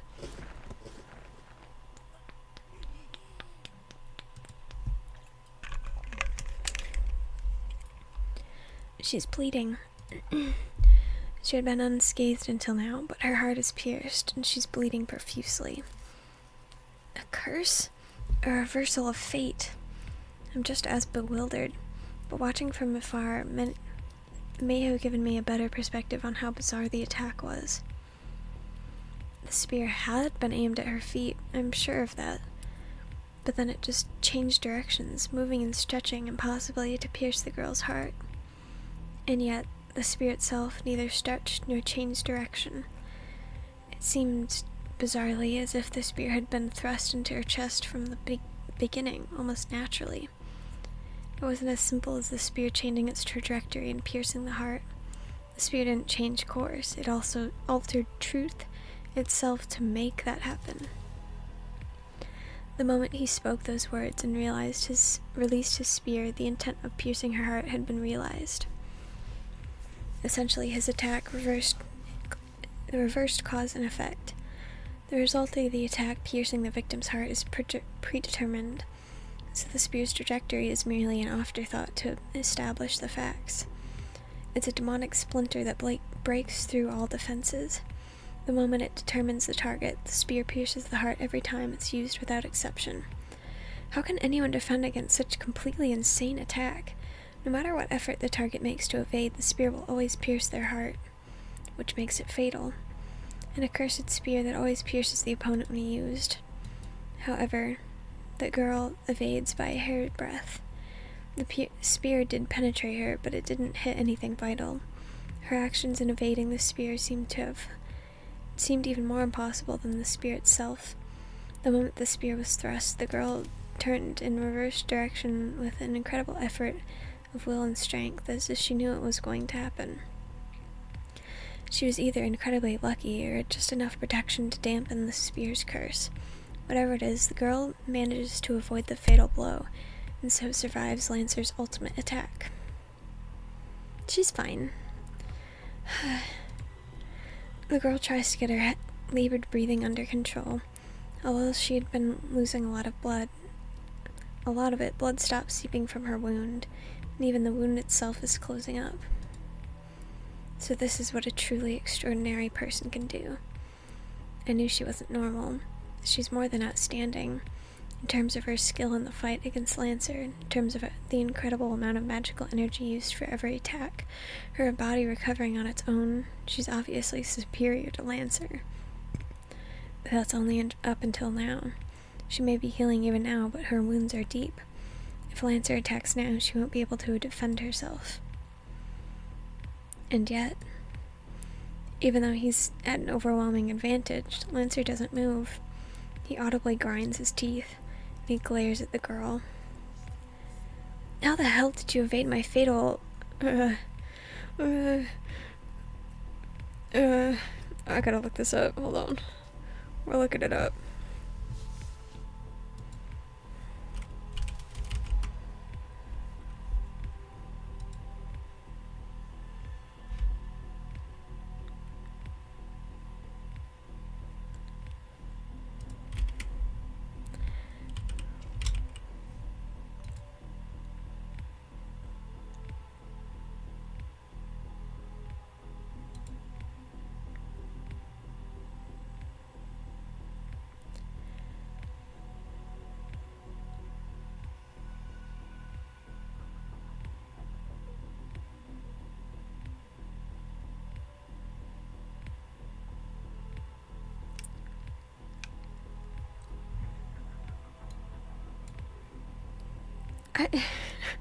It's easy pronounced. Yeah. Exactly. I found a video. Hello? Oh.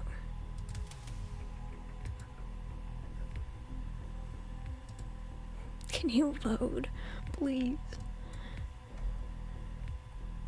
Oh my god. Oops.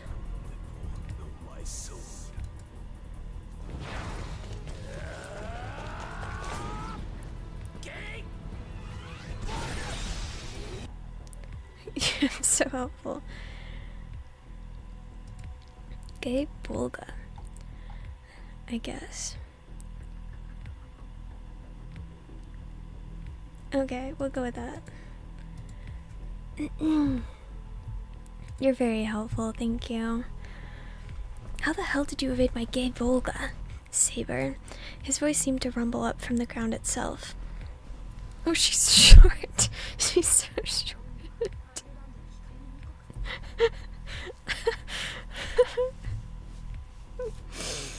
Oh, she's so short. Did you say gay Volga? So you're Ireland's child of light? Lancer's expression darkens. His hostility dissipates and he clicks his tongue in annoyance. Damn, screwed that up. If I pull this move out, it's really gotta be fatal. Sometimes being famous is a bit of a pain, you know? The oppressive mood lightens. Lancer no longer seems to have any intent of attacking the wounded girl. He turns his back as he walks to the corner of the yard. Now that my identity has been revealed, the usual servant rules say we should fight to the death. But like I said, my master is a coward. They're even telling me to retreat since my spear failed. Ash!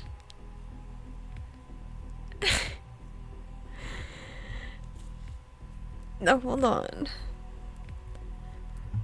No, I gotta see how tall she is now.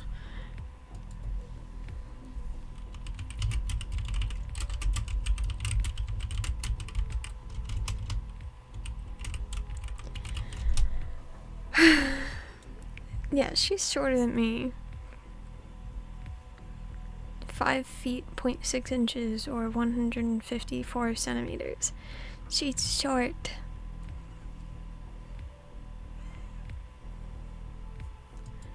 I'm gonna throw rocks at you.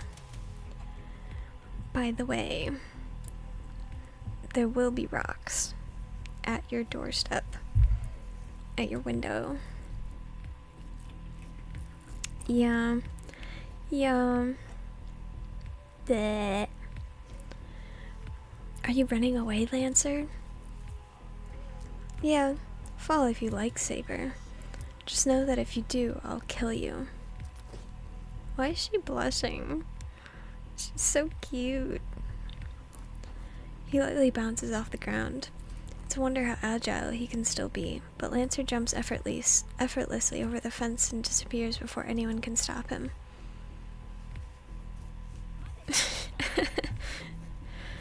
Boo-hoo. Wait, Lancer! The injured young girl turns and starts running in pursuit.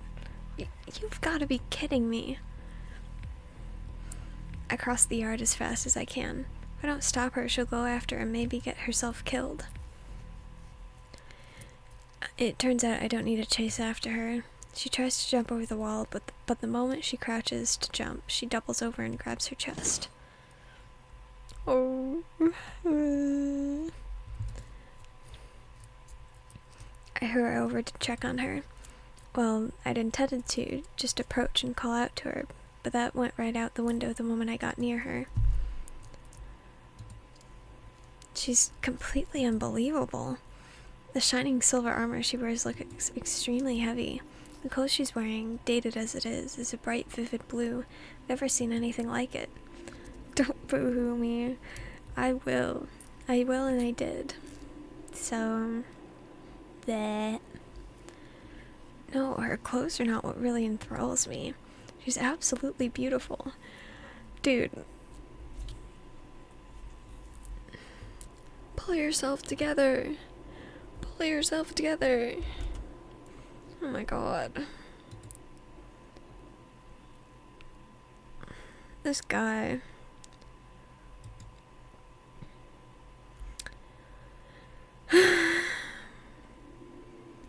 He sure is something. Oh my god.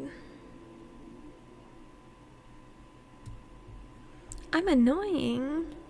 Me? That's so mean. How could you say that to me?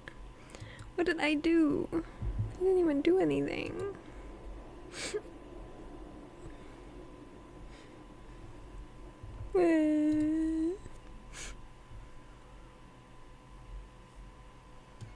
I'm so sweet and innocent. Don't know why you're being so mean to me.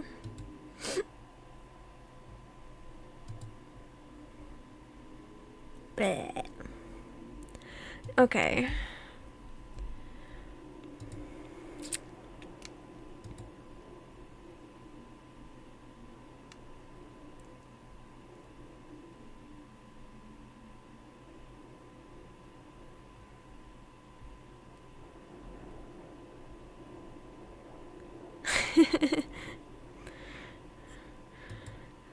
Like, you're weird.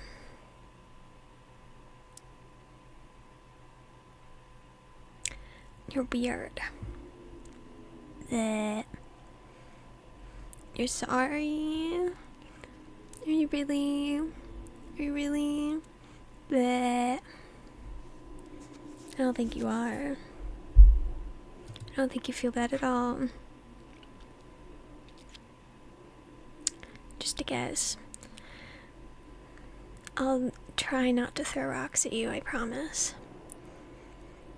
Her golden hair, illuminated by the moonlight, is extremely fine as spun gold. Her face is graceful with a trace of innocence, and her smooth white skin all but glows in the moonlight. Oh my god. Guy pointing at his self-image. Yeah, you. You. Well, what?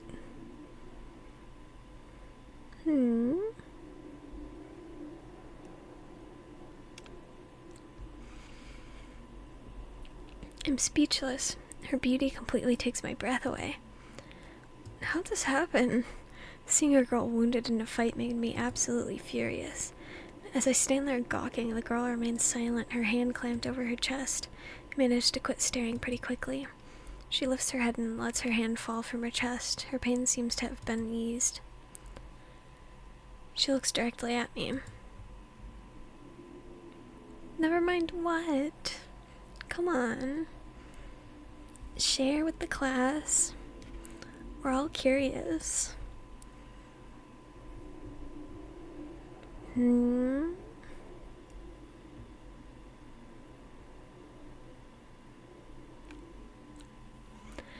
don't know quite how to respond to that gaze, but then I notice something.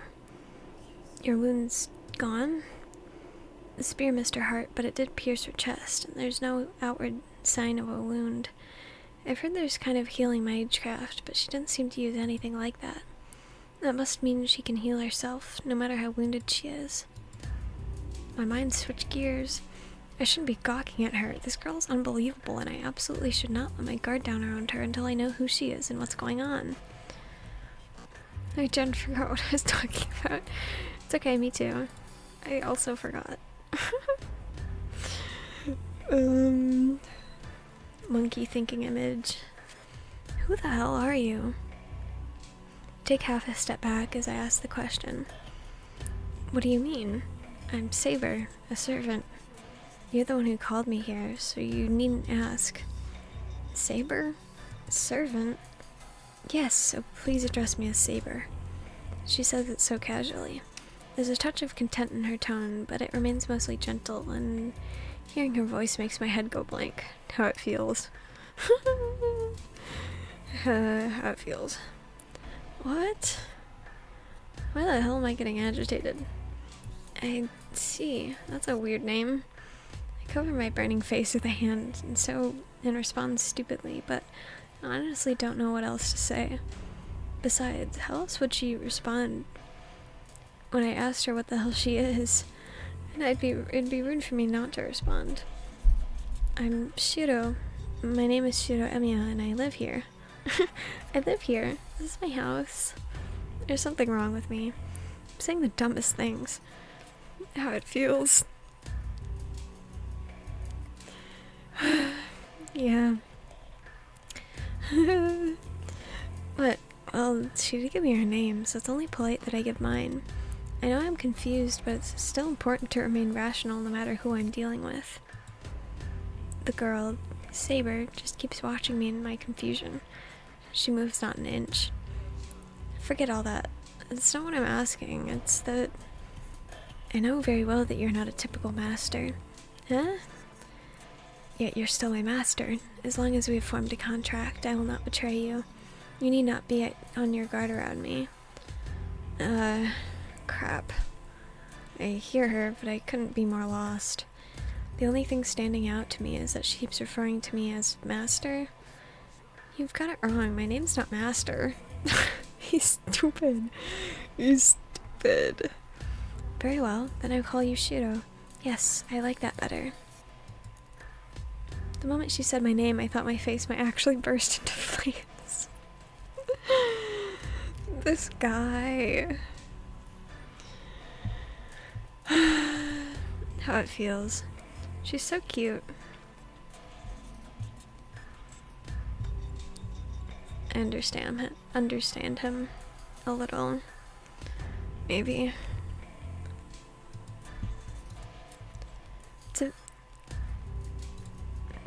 Isn't it a bit more normal to call someone by their last name when you first meet?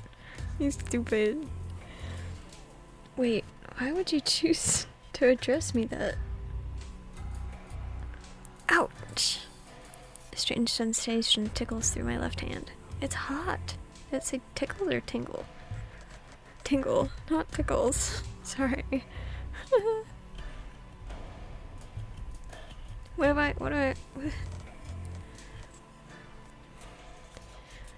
I mean nothing. I mean nothing. I mean nothing. It's hot. The back of my hand is burning. A strange pattern appears on the back of my left hand like a tattoo. Oh, Those are called command spells, Shiro. There are 3 spells which command the servant's obedience. Their master's very life, so please use them carefully. On you? Shiro, please heal me. Her tone is cold now. It seems she's not focused on me, but somewhere else. Something elsewhere. Wait, are you asking me? Sorry, but I don't know how to use complicated magecraft like that, and you're already healed anyway. Saber frowns. I feel like I've said something that disappoints her. No! No! Then I shall face them as is. My regeneration has only repaired the superficial damage, but one more battle shouldn't affect me. One more battle? What do you mean? There are too many enemies outside, from what I can sense. I'm sure I can defeat them in a few seconds. Saber leaps over the wall effortlessly. Just like Lancer, she makes it look easy. Now I'm just alone in the yard. Enemies outside? I realize what she means as soon as I say it. Wait, are you gonna keep fighting? I move without thinking. I run as fast as I can towards the gate. I reach the gate, unlock it with trembling fingers, and jump out. Saber, are you here? I strain to see in the darkness. Clouds have completely obscured the moon, leaving it pitch black. Now of all times. But I hear something nearby. There! I run to an empty pathway. It happens all in an instant. I see a familiar man in red and Saber fighting. Saber rushes him and breaks through his guard in a single sweep. No. She easily cuts at the red man. Man in red. Red man. Saber raises her arm, ready to... But before she's able to take his hand, an incredibly powerful magecraft causes him to vanish. Saber doesn't stop. She dashes right at the person standing behind the man in red, and effortlessly negates the potent magecraft they'd unleashed. What? I knew she was strong, but this is just unreal. That was a sort of intervention magecraft way beyond anything I'm capable of. My old man might have been able to cast something with a bit of weight to it, but I'm not sure even a first-rate mage could just cast something so powerful at the drop of a hat like that. Even so, Saber nullifies the magecraft as if it were nothing. The enemy must be a mage, which means this match's outcome is decided. The mage's attack doesn't work on Saber, and Saber drives at them mercilessly. The mage falls backward with a thud. The enemy miraculously dodges Saber's attack, but they can't move anymore. Saber corners the enemy and levels her invisible sword at them. My mind freezes. Maybe it's a momentary glimmer of moonlight, but I see then that Saber is attacking a human. I can't tell who it is specifically, but the image of Saber killing someone, their blood staining her hands, suddenly fills my mind. Saber moves in. She's going to slit open their throat with that invisible sword. Saber, stop! I scream as loud as I can. Her blade stops cold.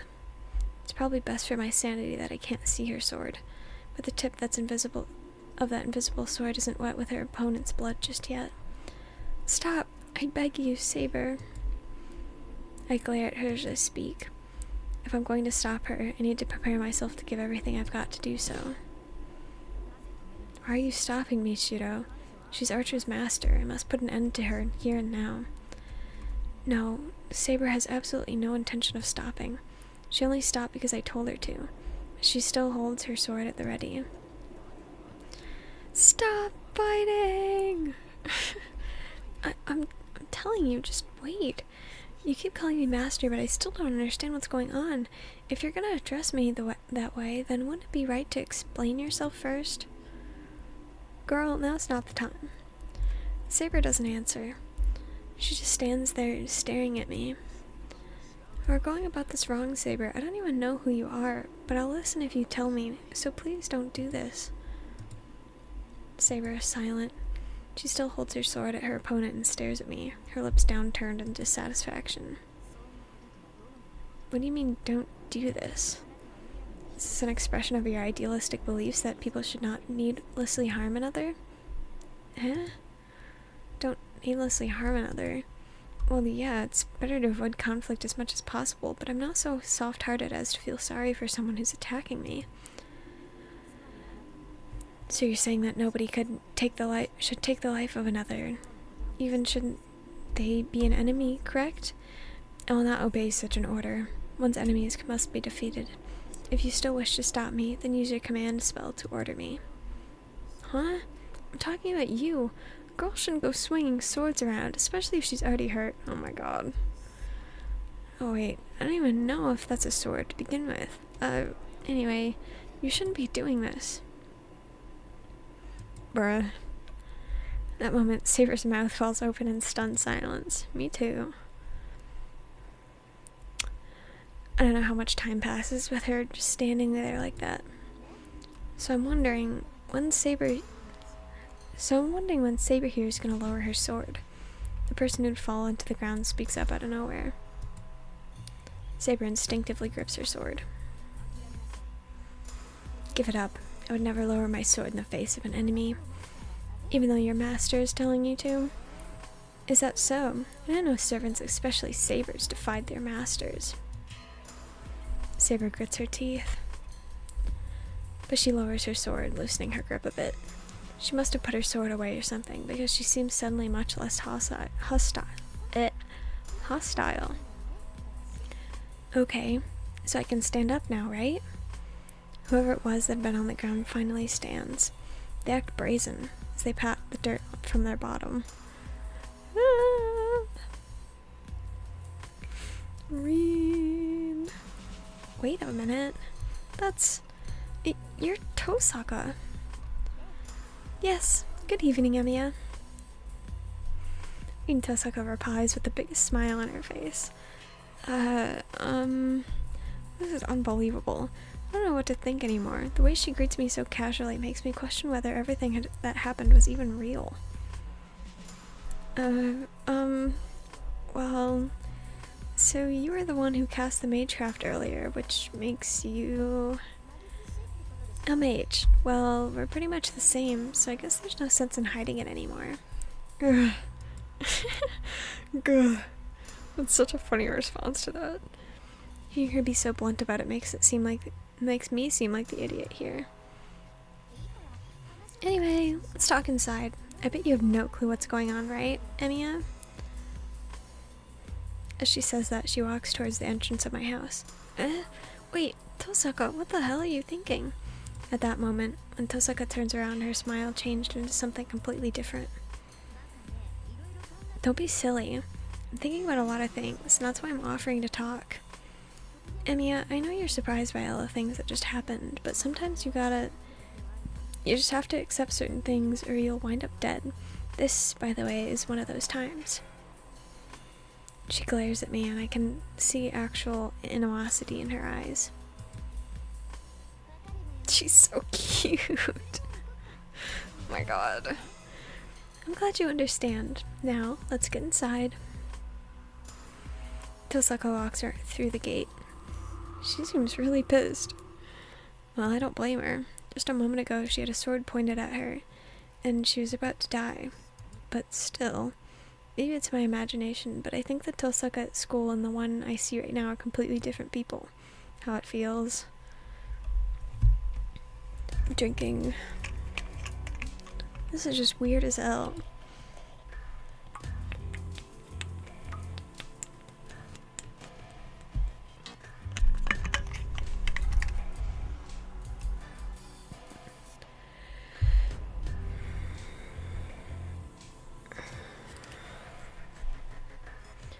Rin Tosaka, the most popular girl in school, the girl I admire, is walking in front of me, while a blonde girl named Saber, who calls herself a servant, is silently following behind me. The hallway feels like it's in a different dimension, but I can't stay a coward forever. I may still be in training, but I'm still a mage. Tosaka, who is apparently a fellow mage, is as bold as brass, so I have to hold my ground too, or else I'll look stupid. You already do! You already do! He is stupid. Though I can't really think of anything all that significant here. Like, Saber's still following me. She keeps calling me master, and we formed some sort of contract, which probably makes her a kind of familiar. I've heard of familiar as an assistant mages use. Most mages transfer a part of their own body into something else and use it as their double, but typically they're small animals. Things like cats and dogs are just easier to control. Some mages do use humans, but to do that, they need an incredible amount of magical energy to constantly feed into the humans to control them. Doing that would require a mage to use over half their own magical energy just to sustain the familiar, though. So it's not exactly efficient. Familiars are supposed to be tools to help mages, which is why they usually use small animals who could be controlled with minimal effort so they aren't a burden. At least that's what I was taught. Something the matter, Shiro? No, nothing. Saber obviously looks human, and she's clearly superior to her master. That is me. I don't have enough magical energy to restrain someone, let alone the magical circuits to control familiars in the first place. Which means Saber is nothing like a familiar. She called herself a servant. I don't know what she is, but that man named Lancer and the man in red Tosaka has in tow are probably all the same. Which means Tosaka can also be called a master. I've already seen enough of her magecraft skills. I'm less than a fledgling, but based on what I've seen, Tosaka is probably worth 3 mages, though there's really not much sense in comparing any mage to someone like me who can only do strengthening. What's clear is that Rin Tosaka is an exceptional mage. In spiritually strong lands, there are mage family lines which oversee a given area. The Emiya family came during Karitsuku's generation, so our family is essentially outsiders. That's why I didn't know Tosaka came from a family of mages, and I don't think Tosaka knew I came from one either. There are several mages in town that I don't know about. If that Lancer guy is another mage's familiar too, that means that I've gotten myself in the middle of some sort of fight between mages. Wow, this place is roomier than I expected. The Japanese style of this room is unique. Oh, Emiya, is this a sitting room? I should really just stop thinking for now. Now's the time to pay attention to what Tosaka has to say. I turn on the lights. It's already past 1 in the morning. Whoa, it's so cold in here. Hey, the windows are all broken. It's not my fault. Lancer guy attacked me. Didn't really have time to worry about windows. I see. So you were fighting that guy all by yourself until you summoned Saber? I'd say it was more of a punching bag than an opponent, really. Oh, that was cute. Oh my god. Huh. So you don't try to act all tough. I see. So you really are exactly as I thought. I don't know what's so amusing to her, but Tosaka walks all over the broken window. Tosaka picks up a broken piece of glass. She stares at it for a second. Now, this is even harder to pronounce. She does this, like, very often. So,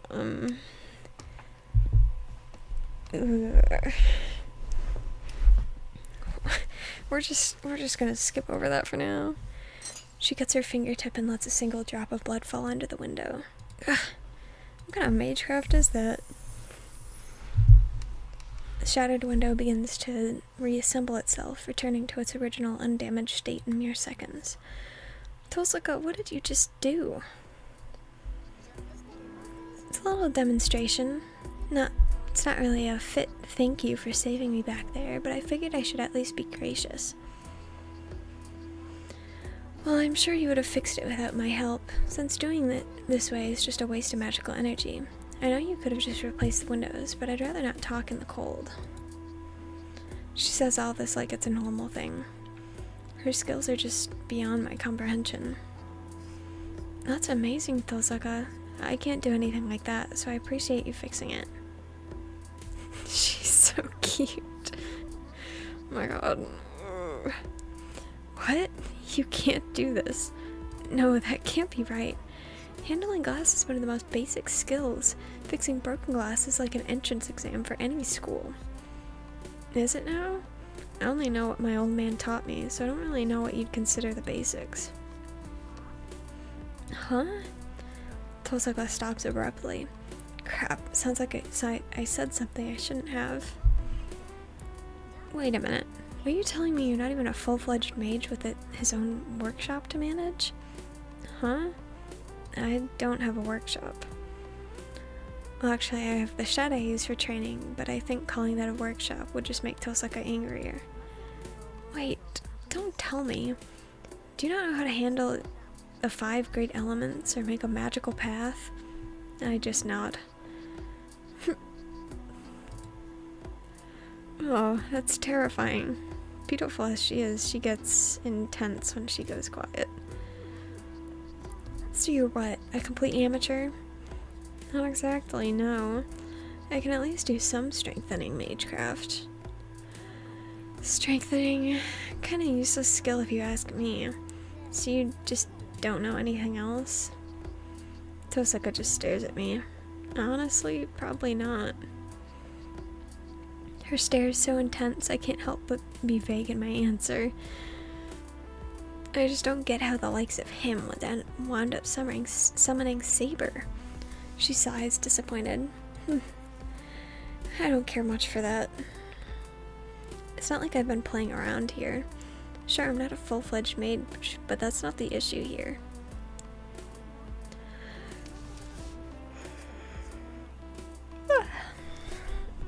It's alright. I'm tired. Fine. What's done is done, so there's no sense in complaining now. More importantly, I owe you and need to pay you back. Tosaka takes a deep breath. So, let's begin. Let me start by asking, do you really not know anything about the position you're in here? I nod. I knew it. It was pretty obvious, but I just wanted to check. It would be a waste of time if I explained all this to someone who knew everything, like a bit of an extra mental flab. That was a really weird way to put that, but I feel like if I get smart with her, she'll smack me. Let me get straight to the point, Emiya. You've been selected as a master. You see those sacred marks on your hand? They vary from person to person, but they're typically on the back of your hand or arm, and there should be 3 strokes of command spells engraved there. They're the mark that proves you are a master. Back of my hand. Oh, you mean this? Right, take good care of it, since those are spells that control servants. They're called command spells. As long as you have them, you can give orders to your servant. What do you mean, as long as I have them? Command spells are absolute orders. You might have already figured out that servants have free will, but those engravings in your hand overrule their will and force them to obey. There's no need to chant any kind of incantation. They activate when you think about using them. But each time you use one, you'll lose a stroke, so try to keep yourself to only using 2. Anyways, just be careful. I'm pretty sure you'll die the moment you run out of command spells. Huh? I'm gonna die? Yeah. Yeah. Masters defeating masters is pretty much how a Holy Grail war goes.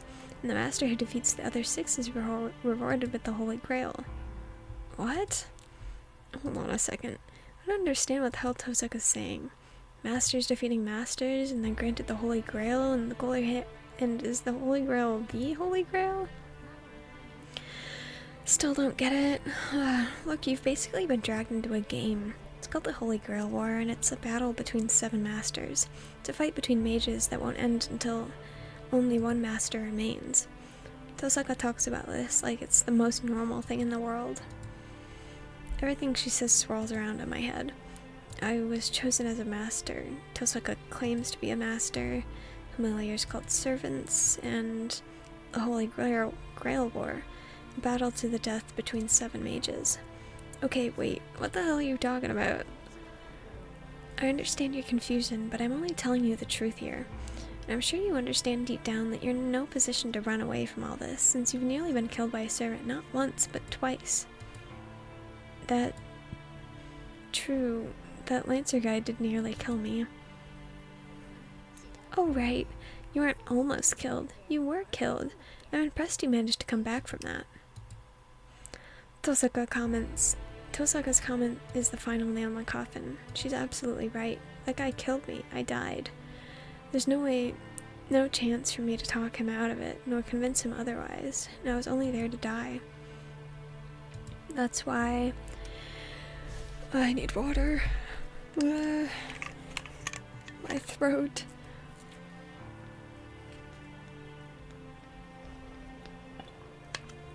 It's a little better than last time.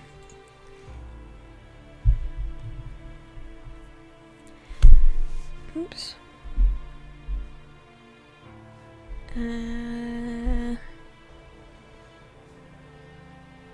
bumped my microphone knob. Whoops. Hope it's not messed up now.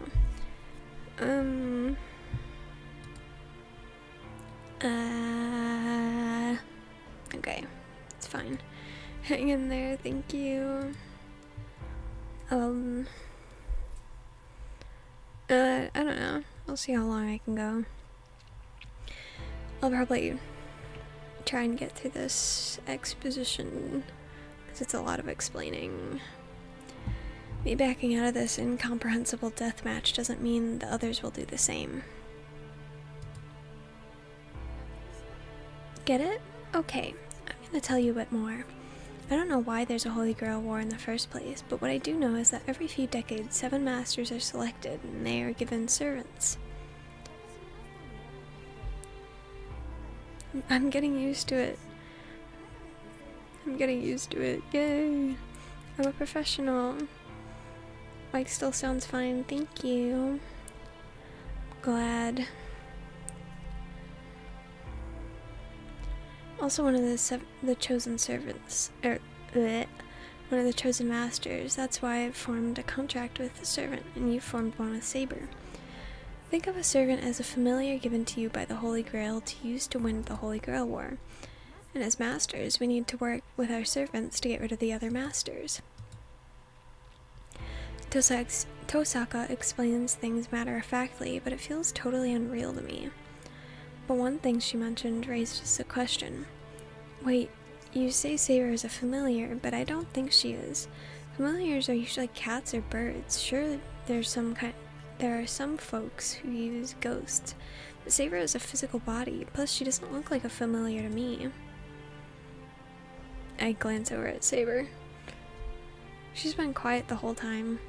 Saber looks completely human to me. I don't know who she is, but she looks to be a girl about the same age as me. A familiar... well, servants might be in that category, but they're on a different level. See, that girl over there is a ghost liner, considered to be one of the strongest of all the familiars. A ghost liner? So that means she really is a ghost? The spirit of a human, someone who died long ago. Residual thoughts of a person of exceptional ability who remain in this world even after their death. But that doesn't make sense. Ghosts don't possess a physical body. Ghosts can only hurt other ghosts. So how could I, who possesses a body, be killed by a spirit? She's annoyed. Oh my god, she's so cute.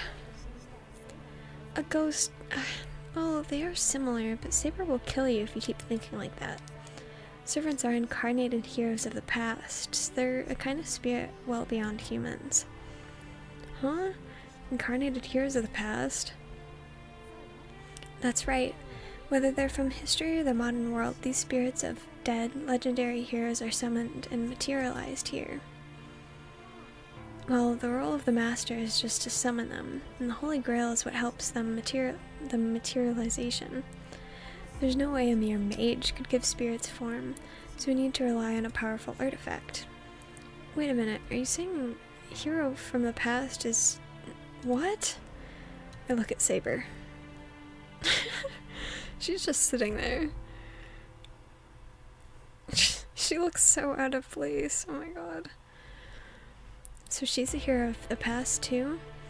Well, sure, nobody in the modern era would dress like her, but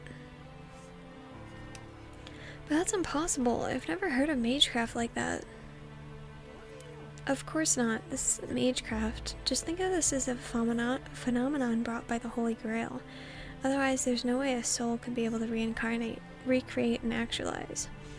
A recreation of a soul, does that mean these servants are different than phantoms? Nope.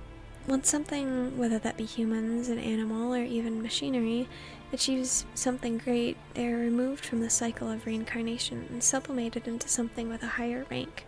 Didn't you even learn about that? That's what heroic spirits are. But another way, they're kind of like pseudo-gods who are all worshipped in some way or another. Saber is just standing emoji. She is. Seances, mediums, and other common magecraft that deals with spirits just borrow some of the spirit's power and perform miracles. But servants are heroic spirits themselves, used as familiars. That's why they typically accompany you in spirit form, but materialize when it's time to fight if they're needed. So they can switch between spirit form and being corporeal. I don't see your servant right now, so does that mean he's in spirit form? No, he's healing his wound in my compound summoning circle right now. Remember, Saber wounded him earlier. If I'd made him withdraw even a heartbeat later, that blow would have annihilated him. Listen, only servants in spirit form can defeat other servants in spirit form. We can attack them when they're materialized, so we might be able to defeat them like that. But you've noticed all the servants are monstrously strong, right? That's why we should leave the monsters to deal with the monsters, while masters hang back and serve as support. Tosaka explanation ticks me off. I don't know what the other servants are like, but calling servants monsters doesn't feel like a fair description of Saber. Anyway, humans who become masters use their summoned servants to defeat other masters. Did you at least get that much? In theory, yeah, but I'm still not convinced. First of all, what kind of sick mind thought to do this in the first place? That I don't know, nor could I answer even if I did. That sort of question should go to the person who's seeing the Holy Grail War. The only thing I can tell you is that you really don't have any choice but to fight, and to use your servant well, because they're powerful. As Tosaka says this, she turns to Saber. Saber, after talking to Emiya, it looks like you're not in your complete form. You're incomplete since you were summoned by an apprentice mage who has no idea what it means to be a master. Yes, you're correct that I am not in my complete form. Shiro does not have enough magical energy to fully materialize me, which means reverting to spirit form and replenishing magical energy are difficult.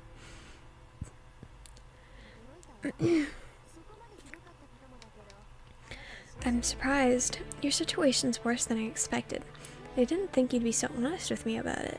I was actually just kind of subtly trying to find out your weakness. I'm reluctant to reveal my weakness to an enemy, but I also do not think I can deceive you. There's no point in hiding our situation from you. As such, we're better off if you know our circumstances and give Shiro a better understanding of the situation. Exactly. How very insightful of you. I still can't believe it. If only I was Saber's master, I would have as good as won this thing. Tosaka, are you saying I'm not fit to be her master? Obviously not, you freaking sham. Whoa. Anyone with a heart might have softened a blow a bit. What? Don't have any more questions?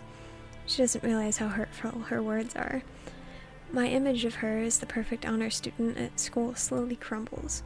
Issei sure was right about her. She's fiendishly relentless. Okay, now that we're at a good spot, let's get going. Tosaka announces this curtly, but it's kinda weird. What? Go where? I told you, we're gonna see the guy who knows all about the game. The Holy Grail War you got roped into. You wanna know why it happened, right? Yeah, of course, but where are we going? It's already late, and if it's too far... It's fine. He's just next town over, so we can get back home before dawn. Plus, tomorrow's Sunday, so it doesn't matter if we're up late. That's not the issue here. So much has happened today, I'm utterly exhausted, and I just want to rest and organize my thoughts. What? You don't want to go? Fine by me, but what about you, Saber? For some reason, Tosaka's asking Saber's opinion. Wait, Saber's got nothing to do with this. Don't push her. Oh, already acting like a master, are we? Don't like me talking to Saber? This sprite, oh my god. She's so...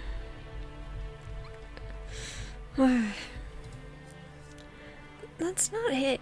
Just means that if everything you said about this whole thing is true, then that would mean Saber's a hero from the past. That means she wouldn't know anything about the modern era. That's why... Shiro, you're incorrect. Servants can adapt to anything, to any time as long as they are summoned in a human world, so I'm very aware of this age. Eh? You are? Really? What are you laughing at?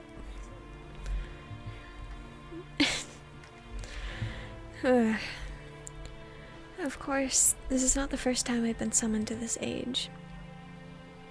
What? Seriously, what are the odds? Oh hey, Tosaka's surprised too. That must mean what Saber said is at least somewhat unusual. Shiro, I agree with her. You lack knowledge as master, and you're contracted... as your contracted servant, I would prefer that you be stronger. Please get stronger, right now. Saber silently stares at me.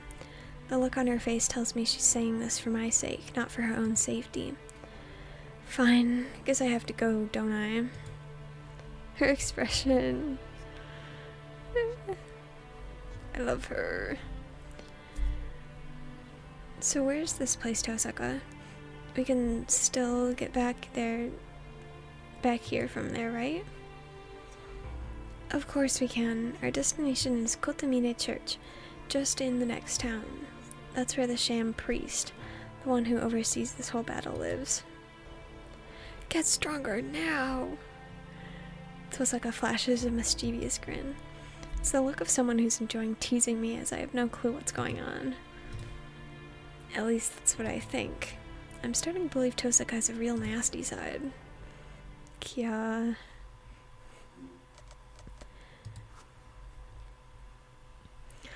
I don't want to meet this guy. We walk through town at night. I'm gonna save. Forgot I haven't saved in forever.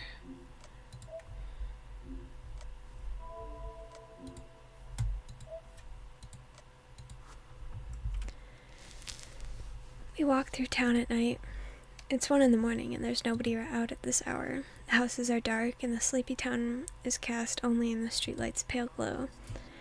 Hey, Tosaka, are you planning on walking to the next town? Of course, trains and buses aren't running right now. Sometimes a nighttime stroll is kind of nice. Okay, but I just want to make sure. Do you know how long a walk it'll take?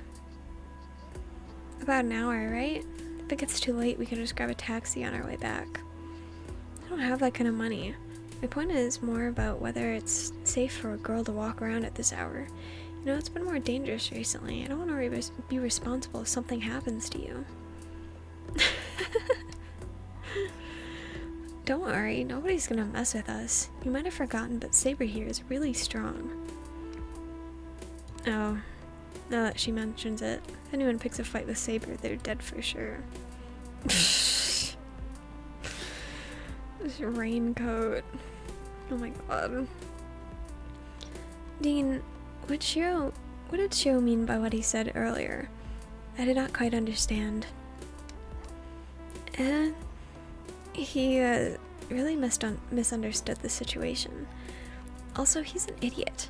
He was trying to say he'd swoop into our rescue if someone assaulted us. That cannot be right. Shiro's my master. Our roles would be reversed if he did that. Yeah, he's probably not thinking about anything like that. Like, he doesn't care what mages and servants are, honestly. I'd like to see what's going on in his head. The raincoat, it's so cute. Tosaka and Saber seem to be on good enough terms to chat now. Saber's been quiet ever since I stopped her from leaving the house as she was. She flatly refused to take off her armor, so I made her wear a raincoat and she's been quiet ever since. Now she's just following me and only speaks to Tosaka. Huh? Where are you going, Anya? That's the wrong way. We need to go to the bridge, right? Shortcut. feel a little awkward walking right beside her, so I walk a little faster and took the side path. He's so awkward. We enter a park along the riverside. All we need to do is cross the bridge to reach Shinto. I didn't know there was a path here. I see. We just need to head to the park since the bridge is accessible from the park too. Maybe it's the park at night. Tosuka, as she stands there staring up at the bridge, looks prettier than when I see her at school. This isn't good. Let's just go. We didn't come here to goof off. I remind Tosuka to hurry and start climbing the stairs. She's so cute. I'm gonna die. Once we reach the road at the side of the bridge, it's just straight. Oh my god. Once we reach the road at the side of the bridge, it's just a straight shot to Shinto.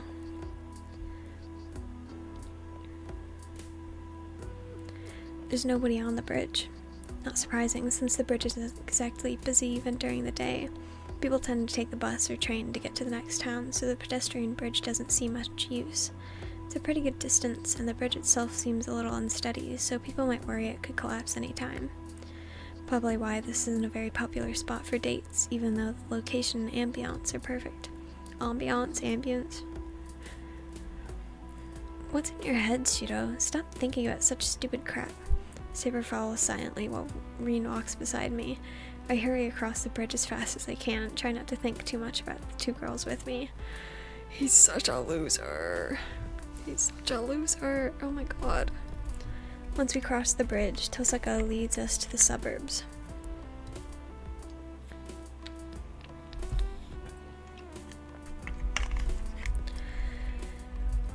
The office buildings near the station only come to mind when I think of Shinto, but there's still a traditional townscape on the outskirts.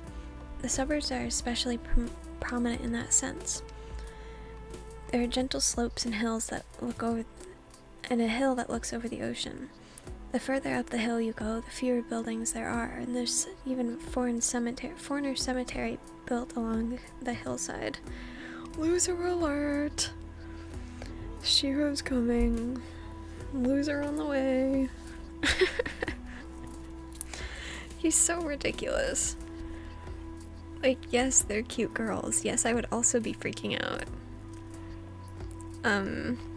But also... Well, yeah, I got nothing to add. I'd also be a loser. To be honest. The church is at the top of the hill. Have you never been? Nope, never. Though I do know it used to be an orphanage. I see. If this is your first time, you might want to brace yourself. The church's priest isn't exactly the easiest man to deal with. I look up and see a shadow that must be a building on top of the hill. A church atop a hill.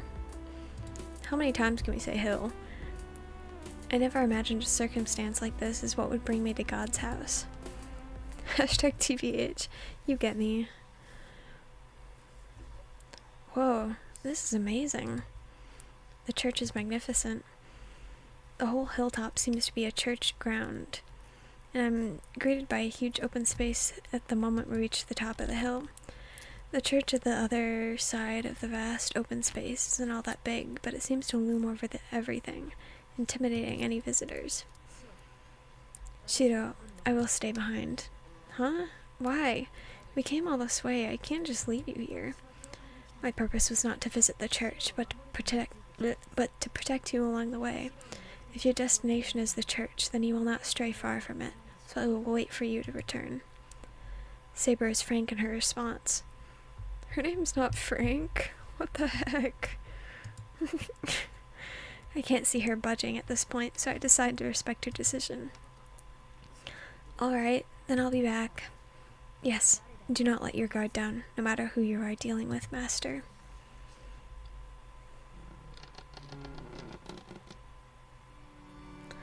The chapel is large and majestic. It must see many visitors during the day, based on the number of pews in the chapel. The priest must have an incredible authority if he's responsible for a church as grand as this one. Tosuka, what kind of man is this priest here? It's kind of hard to explain. I've known him for over a decade now, but I still can't figure him out. Known him for over a decade? That's a long time to know someone. Are you two related or something? No, but he's my guardian. On top of that, as a disciple, he's my senior and my second mentor. Senior disciple as a mage? Oh my god, wait, this bird is so cute. Oh my god. Yeah, why is that a surprise? He's a priest, right? Aren't priests forbidden from using magecraft? Mages and churches have never mixed well. Mages belong to a large organization called the Mages Association. But there's also a hidden group operating in the shadows of most widespread religion. Not one normal people would ever hear about or want to get involved with, known as the Holy Church. The two have nothing in common. They may have a sort of surface alliance, but they're constantly trying to kill each other given half the chance. The church loathes heretics. They are out to eliminate anything inhuman in the world, including users of magecraft. In the church's eyes, only saints are permitted to perform miracles. All other human miracles are heresy.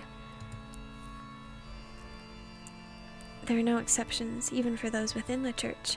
The higher the position one is within the church, the more they are forbidden from impurity of magecraft. It goes without saying that the more blessings someone receives from God, especially someone who is in charge of a church like this, the further the distance they should take from magecraft. Actually, I didn't know the priest here was on our side. Yep, he's the one supervising the Holy Grail War, so he's definitely an agent. Well, whether he's ever actually received any blessings from God is an open question. She is adorable. She's so cute. Ugh. Tosaka's footsteps echo as she walks towards the altar. Not sure whether you're supposed to be walking around here without a priest, but it's pretty late. The priest wouldn't be in the chapel at this hour. Guess he'd be in his private room out back. Huh. So what's the priest's name? I think you said Kotomine or something earlier? His name is Kirei Kotomine. He's my father's disciple, and unfortunately I've known him for over 10 years. If I had any choice, I'd rather not have ever met him. I assure you, the feeling is mutual. I never wished for a pupil who refuses to respect her mentor. Tap, tap, I hear footsteps. A man slowly emerges from the far side of the altar. He must have noticed when we entered the chapel. I've been calling you, Reen, but you haven't answered. Now you bring me a strange guest. So he's the 7th, Reen? Jeez, why is he so close? Right? He's a mage, apparently. But he's complete amateur. It's frustrating as hell. And the rules say to report here when someone becomes a master, right? It's a stupid rule your group made up, but I figured I'd follow it this time. How commendable of you. Well then, I must thank this young man. The priest slowly looks at me over. I unconsciously step back. I'm not afraid. I don't sense any hostility from this priest, but the way he carries himself, he just gives us the indescribable aura of intimidation. My name is Kirei Kotomine, and I have been entrusted to run this church. What is your name, 7th Master? It's Shiro Emiya, but I don't remember signing up to be a master. I brace myself, glaring at the priest so as not to buckle under that intimidating presence. Shiro Emiya. Huh? That intimidating aura grows chilly. The priest smiles, as if pleased. That smile of his, I can't explain it, but it makes me... I must thank you, Emiya. You have brought Reen here. If it wasn't for you, she would have never set foot in this church. The priest makes his way to the altar. Tosaka, on the other hand, just looks bored as she moves away from the altar and comes to stand next to me. Then let us begin, Shiro Emiya. You are Saber's master, correct? That's not entirely true. I did form a contract with Saber, but I have no idea what the hell masters and Holy Grail Wars are. If proper mages are the only ones who can be masters, then you should pick a different master. I see. This is a pity. Does he really know nothing, Rain? I told you, he's a complete novice. You'll need to teach him from the ground up. You're good at pushing people like that, aren't you? Tosaka practically pawns me off to the priest, still looking bored. Oh, I see. So that's your plan. Very well.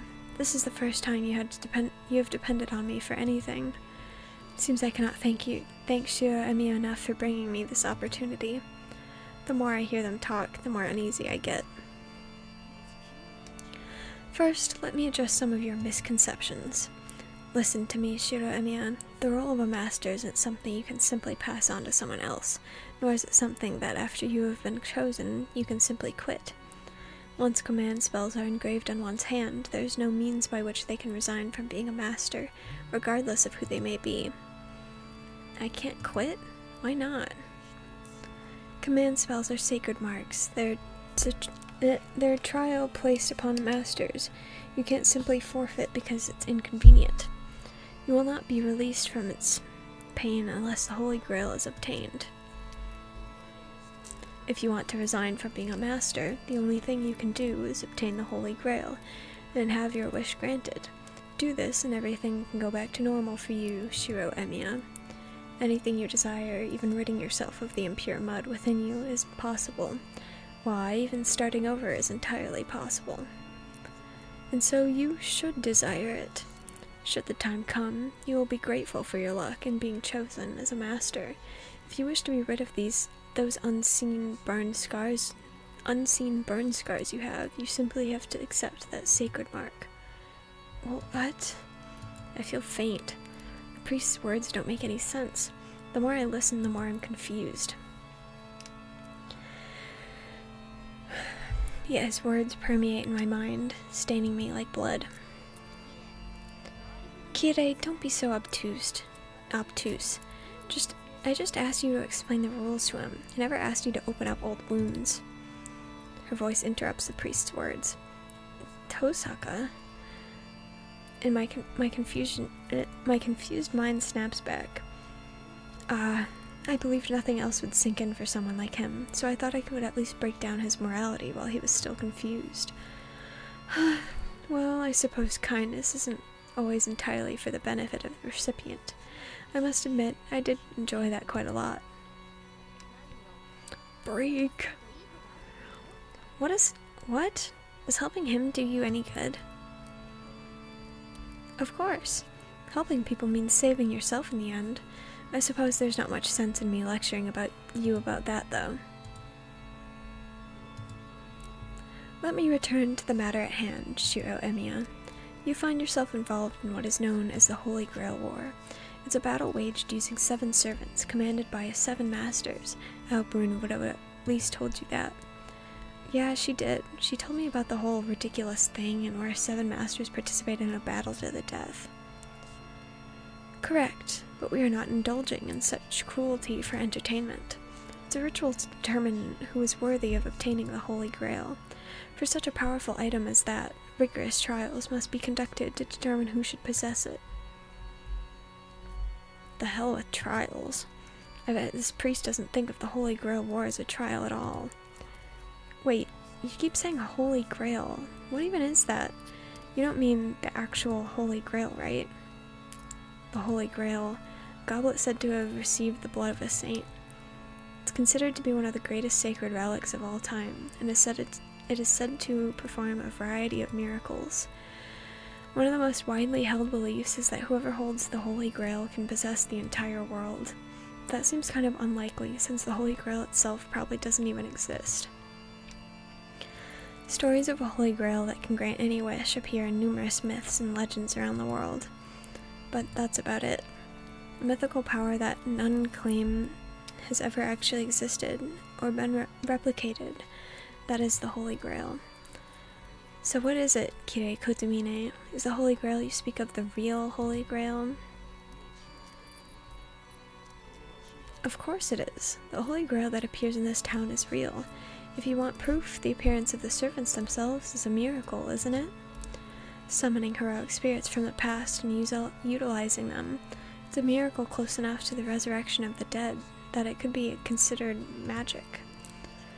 A holy grail of such power must in turn grant its owner limitless power.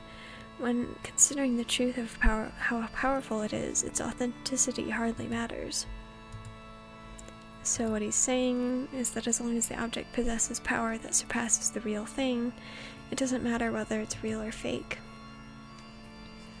Fine, let's assume it's really a holy grail. Then why would something like the Holy Grail War need to happen? If the Holy Grail exists, we shouldn't be killing each other over it. Something so amazing should be shared. A reasonable opinion. However, not an option we have the luxury of. Only one can obtain the Holy Grail. We cannot ourselves choose who. That is for the Grail to decide. The selection of the 7 masters and the summoning of 7 servants are all determined by the Holy Grail itself. I mentioned that this was a ritual. The Holy Grail selects those who are worthy of possessing it, and then each against the other to select the sole bearer. That is what a Holy Grail War is, a sort of necromantic ritual where those chosen by the Holy Grail fight to the death to obtain it. He's so matter-of-fact about it all. I have no response, so I just stare at my left hand. There's an inscription on my hand, mark of these two call a command spell. As long as I have this mark, I'm told I can't quit being a master. That still doesn't make sense. Just because only one person can be selected, there's no reason for all the other masters to die. Wait a minute, you don't actually have to kill them, Emiya. The ritual doesn't require you to kill the masters. Huh? But you said it's a battle to the death. Even Kotomine said that. You do kill each other. Kirei, shush. Okay, so the Holy Grail here is in spirit form. It's not tangible as an object. It needs to be summoned in a special ritual, kind of like a seance. Summoning it can be done by just using us mages, but as long as it's in spirit form, we can't actually touch it. Do you understand what that means? I do. Only spirit forms can touch other spirit forms. Oh, so that's why you need servants. Exactly. To put it in simple terms, the goal of the Holy Grail War is for you to eliminate all the servants other than your own.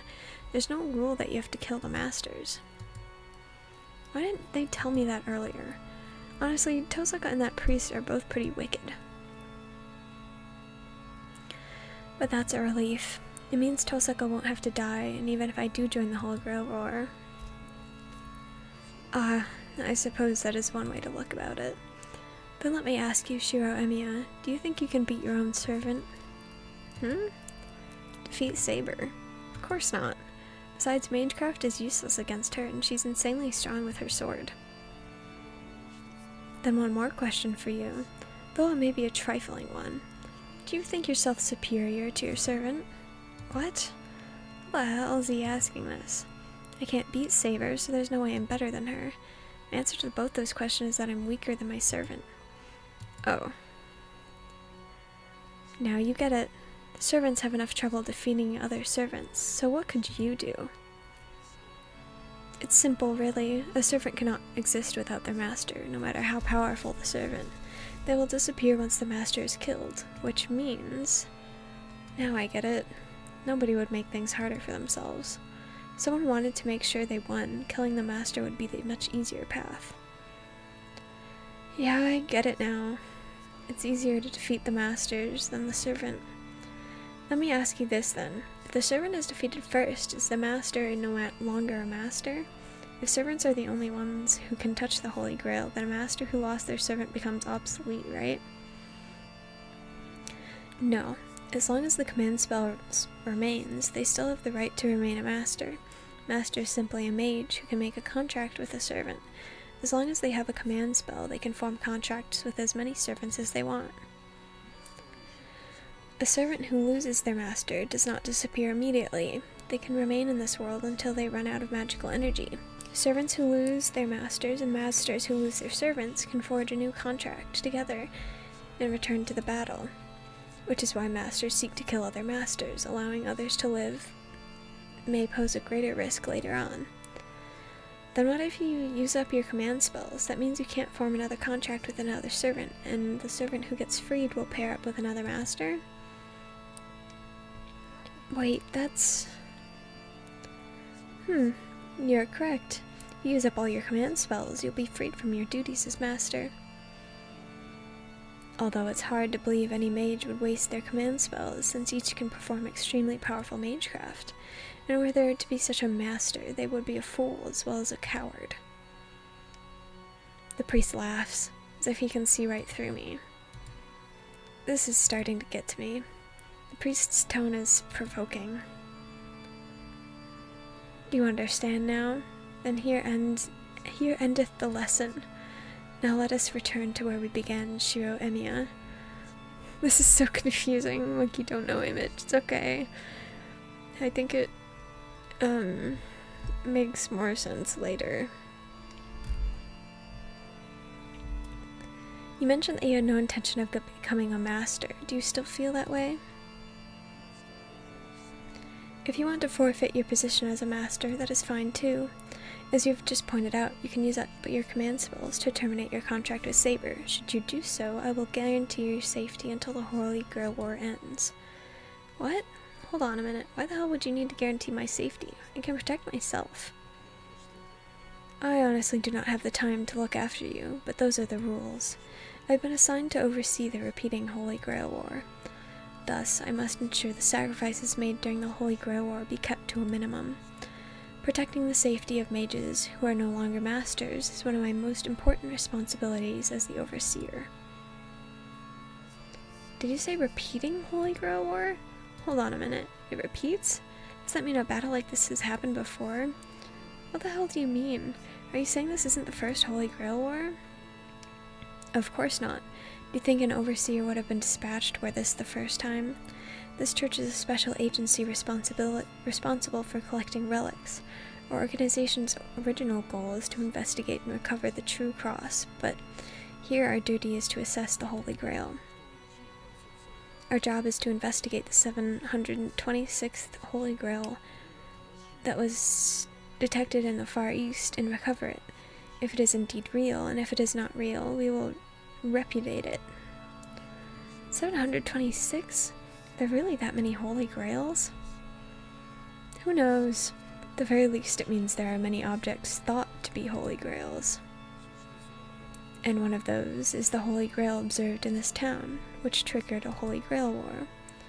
According to extant records, the first battle occurred about 200 years ago. Since then, masters have fought over every 50 years or so. This will be the 5th Holy Grail War. The last one happened about 10 years ago, so this is the shortest cycle yet. Oh, are you all insane? You guys have done this 4 times already? I quite agree. As you pointed out, this has repeated many times. That's right. In the past, the repeating Holy Grail Wars have been exceedingly fierce. Masters were driven by their own desires as they killed each other indiscriminately, forgetting their disciplines as mages. You may already know this, but the biggest sin to commit as a mage is practicing magecraft within normal society. Mages must never reveal their identity to others.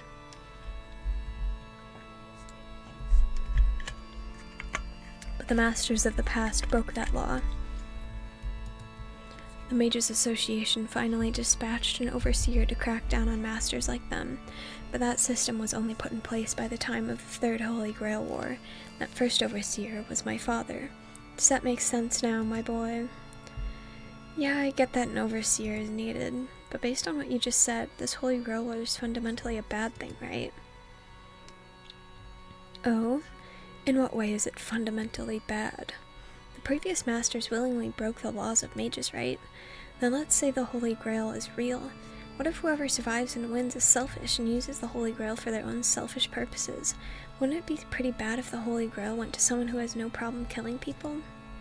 If the association's job is to supervise mages, shouldn't you be the one punishing those type of folks? I'm hoping to finally confuse him with this question. But as I figured, Kotamine just laughs condescendingly. Of course not. All mages are motivated by their self-interests. I'm only responsible for managing the rules of the Holy Grail War. I do not care what happens afterwards. The association does not intervene, no matter what sort of person obtains the Holy Grail. But that's absurd. What if that Holy Grail is obtained by a master who's absolutely the worst? That would be bad. But it is out of our control. The Holy Grail is one that chooses its owner, and we do not have the power to stop a master who has been chosen by the Holy Grail. You see, it is a chalice capable of granting any desire. Whoever obtains it will be able to do as they please, I'm sure. So, if that idea troubles you, then your path is clear. Survive and win. Doing this yourself would be the approach most certain to work, as opposed to relying on others, correct? Kotomina is clearly trying to suppress his laughter. It's like he's enjoying watching my awkward resistance to becoming a master. What's wrong, my boy? I thought that was a rather good idea. Care to accept it? That's none of your business. First of all, I have no reason to fight. I'm not interested in the Holy Grail, nor do I feel like a master even if you tell me otherwise. Oh? So do you not care that the winner of the Holy Grail does with it? You would have it may lead to a great catastrophe. Well, that... I can't argue. Damn, this guy is just so hard to deal with. He doesn't care about my feelings, and he's relentless with the information he pushes on me. If you have no reason to fight, that's fine too. That must mean you do not care about what happened 10 years ago. 10 years ago?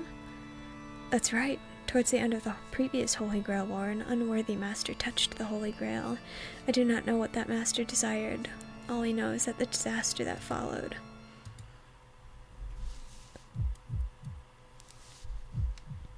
For a second, the image of that hell flashes before my eyes. Wait, don't tell me that. That's right. It's the catastrophe everyone in this town knows very well. 500 people were killed or wounded, 134 buildings burned to the ground. That fire, which is still unexplained to this day, was a consequence of the Holy Grail War. I feel sick. My vision blurs. I lose my focus and I can't concentrate. My legs are about to buckle. Before that can happen, I plant my feet. I grit my teeth to maintain my composure. Raw, seething anger is the only thing holding my nausea at bay. Emiya, what's wrong? You're white as a sheet. I know that wasn't a pleasant topic to bring up, but come on, why don't you rest a bit? I must have really looked pale. I know it's rare for someone like Tosaka to be concerned about the likes of me. Don't worry, I feel better after seeing you look at me so weird. Hey, what's that supposed to mean? Nothing. Exactly what I said, so don't worry about it. I guess that's okay. Hey, that's even worse, you blockhead. The school honor student Rin Tosaka smacks me upside the head, and just like that, my nausea and anger disappear. Thanks. You really did me a favor, so don't beat me up too much, Tosaka. There's still a few things I have to ask. Something in her expression suggests she thinks she hasn't hit me enough, but she lets me continue anyway. Oh, you still have questions? By all means, out with it. I'm sure he knows exactly what I want to ask, but he urges me on anyway. Fine by me. I'm not letting him get the better of me. Let me ask you this. You said that this is the 5th Holy Grail War, so has anyone ever obtained the Holy Grail? Of course. Not every war ends with everyone dead. Then... don't jump to conclusions. Obtaining it is the easy part. After all, this church actually manages and is in possession of the Holy Grail. If you're wondering whether someone has touched it, I'll have you know I touch it every day. What? The Holy Grail is here in the church? Well, it's just a vessel. It's quite empty, as Rin said earlier. The Holy Grail is in spirit form. The church is safekeeping a well-made replica of the Holy Grail. We use it as the catalyst to draw the real Holy Grail out and create the wish-granting device it becomes. I suppose it is similar to a master and servant relationship. And yes, there was indeed a man who obtained the Holy Grail, which temporarily turned real. So the Holy Grail was real. Okay, what happened to the guy who obtained it? Nothing. The Holy Grail never reached its complete form because a foolish man let his sentiments get the better of him. What? I don't know what happened to his overbearing attitude from a moment before, but the priest suddenly looks of all things regretful. What do you mean? Didn't the Holy Grail appear? Manifesting the Holy Grail is easy. 7 servants appear, and then some time later, the Holy Grail does as well. As Reen pointed out, there's no real need to kill another master. But that's not enough to complete a Holy Grail. The Grail selects a worthy owner. For that reason, a man who had avoided the battle was unable to obtain the Holy Grail. It just means it's useless to obtain the Holy Grail without settling other things with other masters. Masters who first got their hands on the Holy Grail during the last war was just a wuss. They didn't want to fight other masters and just ran away from the Holy Grail. Tulsuk almost spits the words, then goes back to averting her gaze from Kotomine. You're kidding. Does that mean Kotomine was one of the masters from the previous war? And even though he obtained the Holy Grail, he dropped it out because he refused to fight? Kotomine, you didn't fight? I did, halfway, but I made a bad decision. Consequently, I only obtained an empty Holy Grail. I suppose that must have been my limit anyway. The rest of the masters were all monstrously strong, terrifying even. I immediately lost my servant, and I was taken under my father's protection. In retrospect, the son of the overseer shouldn't have become a master in the first place. It led to my father's death. After that, I assumed his role as overseer and have been protecting the Holy Grail at this church. Kotomine turns his back to me as he speaks. There's reverence in his voice, and I see the devotion in his eyes before he turns. We have nothing further to discuss. Those qualified to obtain the Holy Grail are masters who have servants. The moment there is only one of the 7 of you standing, the Holy Grail shall manifest before you. So tell me, will you join this Holy Grail war? The priest looks straight down at me, demanding my final decision. I am at a loss for words. Earlier I had no reason to fight. Now I have a reason and the will to fight. But can I truly say as much? Are you still unsure? Listen, you do not become a master just by saying it's what you want. Reen has been training as a mage for many years, but that never meant she was guaranteed to be a master. The only thing you can decide beforehand is whether to prepare yourself to be a master or not. Only mages can be selected to be masters. If you're a mage, you should have already been prepared. However, if you are still lacking resolve, there's nothing to be done. But that makes both you and your mentor failures. A mage like you would be a nuisance in battle, so you might as well get rid of your command spells right here, right now. He doesn't need to ask anything else.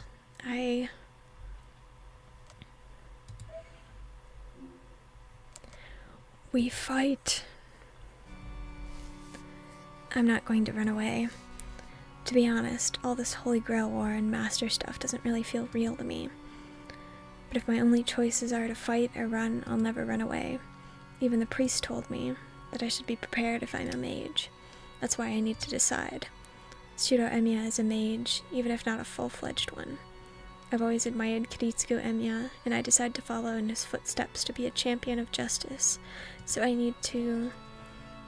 will fight as a master. If you're telling me that the cause of the fire 10 years ago is what the Holy Grail was the Holy Grail War, then I can't let something like that happen again. The priest gave me a satisfied smile, as if he liked my answer. I take a deep breath. I'm done wavering. A man has said he's going to fight. The only thing to do now is move forward, head held high, so I can live up to that. Then I shall acknowledge you as Saber's master. and as of this moment, the Holy Grail War has been accepted. From here on, until only one master remains, magecraft battles are permitted. Each participant shall put their full efforts into the competition in accordance with their own principles. The priest's voice echoes through the priest's voice echoes heavily through the chapel. The declaration is utterly meaningless. Only Tosaka and I are here to hear it anyway. He just rang a metaphorical bell to kick things off as a formality, I guess. Then that's that. But before I go home, can I answer a question, Kire? I don't mind. This may be a final one, so I shall try to answer as much as I can. The null holds bared. Since you're the overseer, you probably have information on all the other masters. I'm following the association's rules, so you should be able to disclose that to me. Well, I'm not sure what to do. I really do want to tell you, but I actually don't know the details. What I do know is that there aren't many legitimate masters this time around. As is the case with Shiro Emiya, I only know 2 masters, or rather, with the inclusion of Shiro Emiya, I know 3. Is that so? But you at least know the order of the servants were summoned in. You are the overseer. Well, the first was Berserker, and the second was Caster. There was not much difference after that. Archer was summoned a few days back, while Saber was summoned a few hours ago. I see, and that means... It means the Holy Grail War has officially started. I mean, until the Holy Grail War concludes, you're not permitted to set foot in this church. The only time you'll be allowed to would be if I lost my servant and asked for sanctuary, right? Otherwise we'll get penalized if we seek for your help. Correct. You're likely to win, but the church would not simply ignore any marks against you. They will not hesitate to take the Holy Grail from you for whatever asinine reason. That would be the worst possible outcome for me. You're such a freaking fraud of a priest. Man from the church siding with the Mages Association? I simply serve God. I do not serve the church. Listen to you. This is why you're a fraud. Tosaka turns her back to the priest. Without saying goodbye, she makes her way towards the exit. Hey, is that okay to do, Tosaka? Isn't he your senior? Shouldn't she have a little more to say than that? The dramatic hair flip. It's fine. I'm actually relieved that I can sever ties with him once and for all. You should get out of here too. You don't have any more business here. Tosaka cuts through the chapel without stopping and leaves the church. I sigh and follow Tosaka, but then, I sense something and turn around. Jesus. I don't know when he caught up, but the priest was right behind me looking down at me. What? You got something else to say to me? I'm talking big, but I take a step back. This priest scares the hell out of me. I don't know what it is, but maybe he just rubs me the wrong way. Whatever it is, I can't make myself like him. I'm going home if you've got nothing. I head to the exit, trying to escape his stare, but at that moment... Rejoice, my boy. Your wish will finally come true. The priest speaks like he's some kind of divine oracle. Okay. Those words. Aren't they a reflection of my true feelings? Shiro Emiya's true intentions that I wasn't even aware of? What are you saying? I'm sure you knew already. Without an evil to fight, your wish will never be granted. Even if you don't want to admit it, a hero of justice requires a villain to defeat. Ugh. Everything around me seems to go dark. The priest says, Shiro Emiya's greatest wish is his ugliest, and his ugliest wish are 2 sides of the same coin. That's right, my wish to protect something means that I'm also wishing for something to protect people from. Why you... Oops, I think my phone died. Oops. Hold on.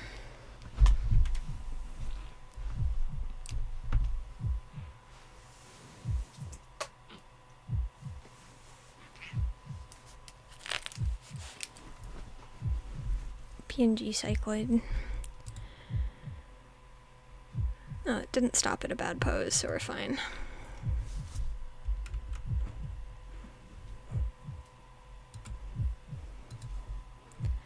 But I would never wish for something like that.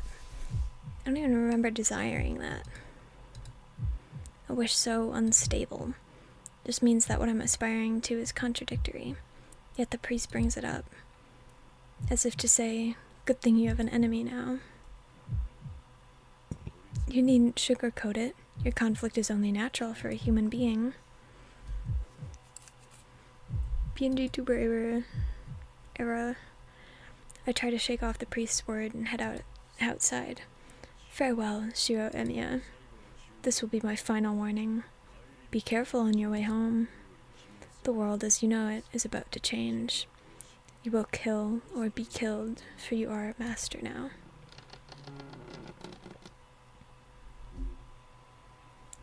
No. I think I'm gonna end here. If that's okay.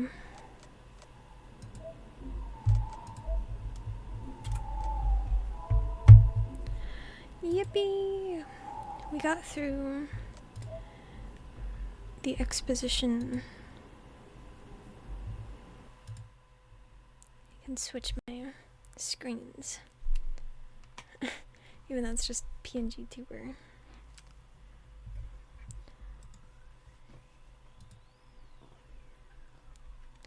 Yippee! Thank you for joining me. I hope you enjoyed, even though it was just like a lot of it was a lot of information, but it picks up. It picks up, I swear. So just bear with me. We'll be back doing this again on Monday next week. I think I'll try and do another stream sometime this week. I don't know what day. Yeah, I still have VTube Studio open. My phone's just disconnected, so it's still my model's still like breathing and stuff. My tail's moving if I move it. You enjoyed? Yay! I'm glad. I'm gonna go rest my voice. I hope you have a good night, rest of your day. Thank you for joining me. Yippee! I'll see you another time. Hopefully soon. Probably soon. Sometime, I don't know.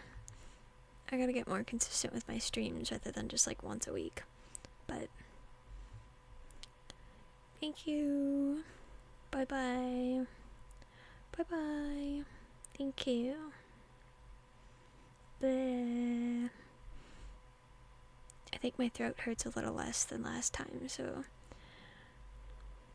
it's fine. Have a good rest. Thank you. You too. If you're resting, well, good luck with whatever. Good luck. Bleh.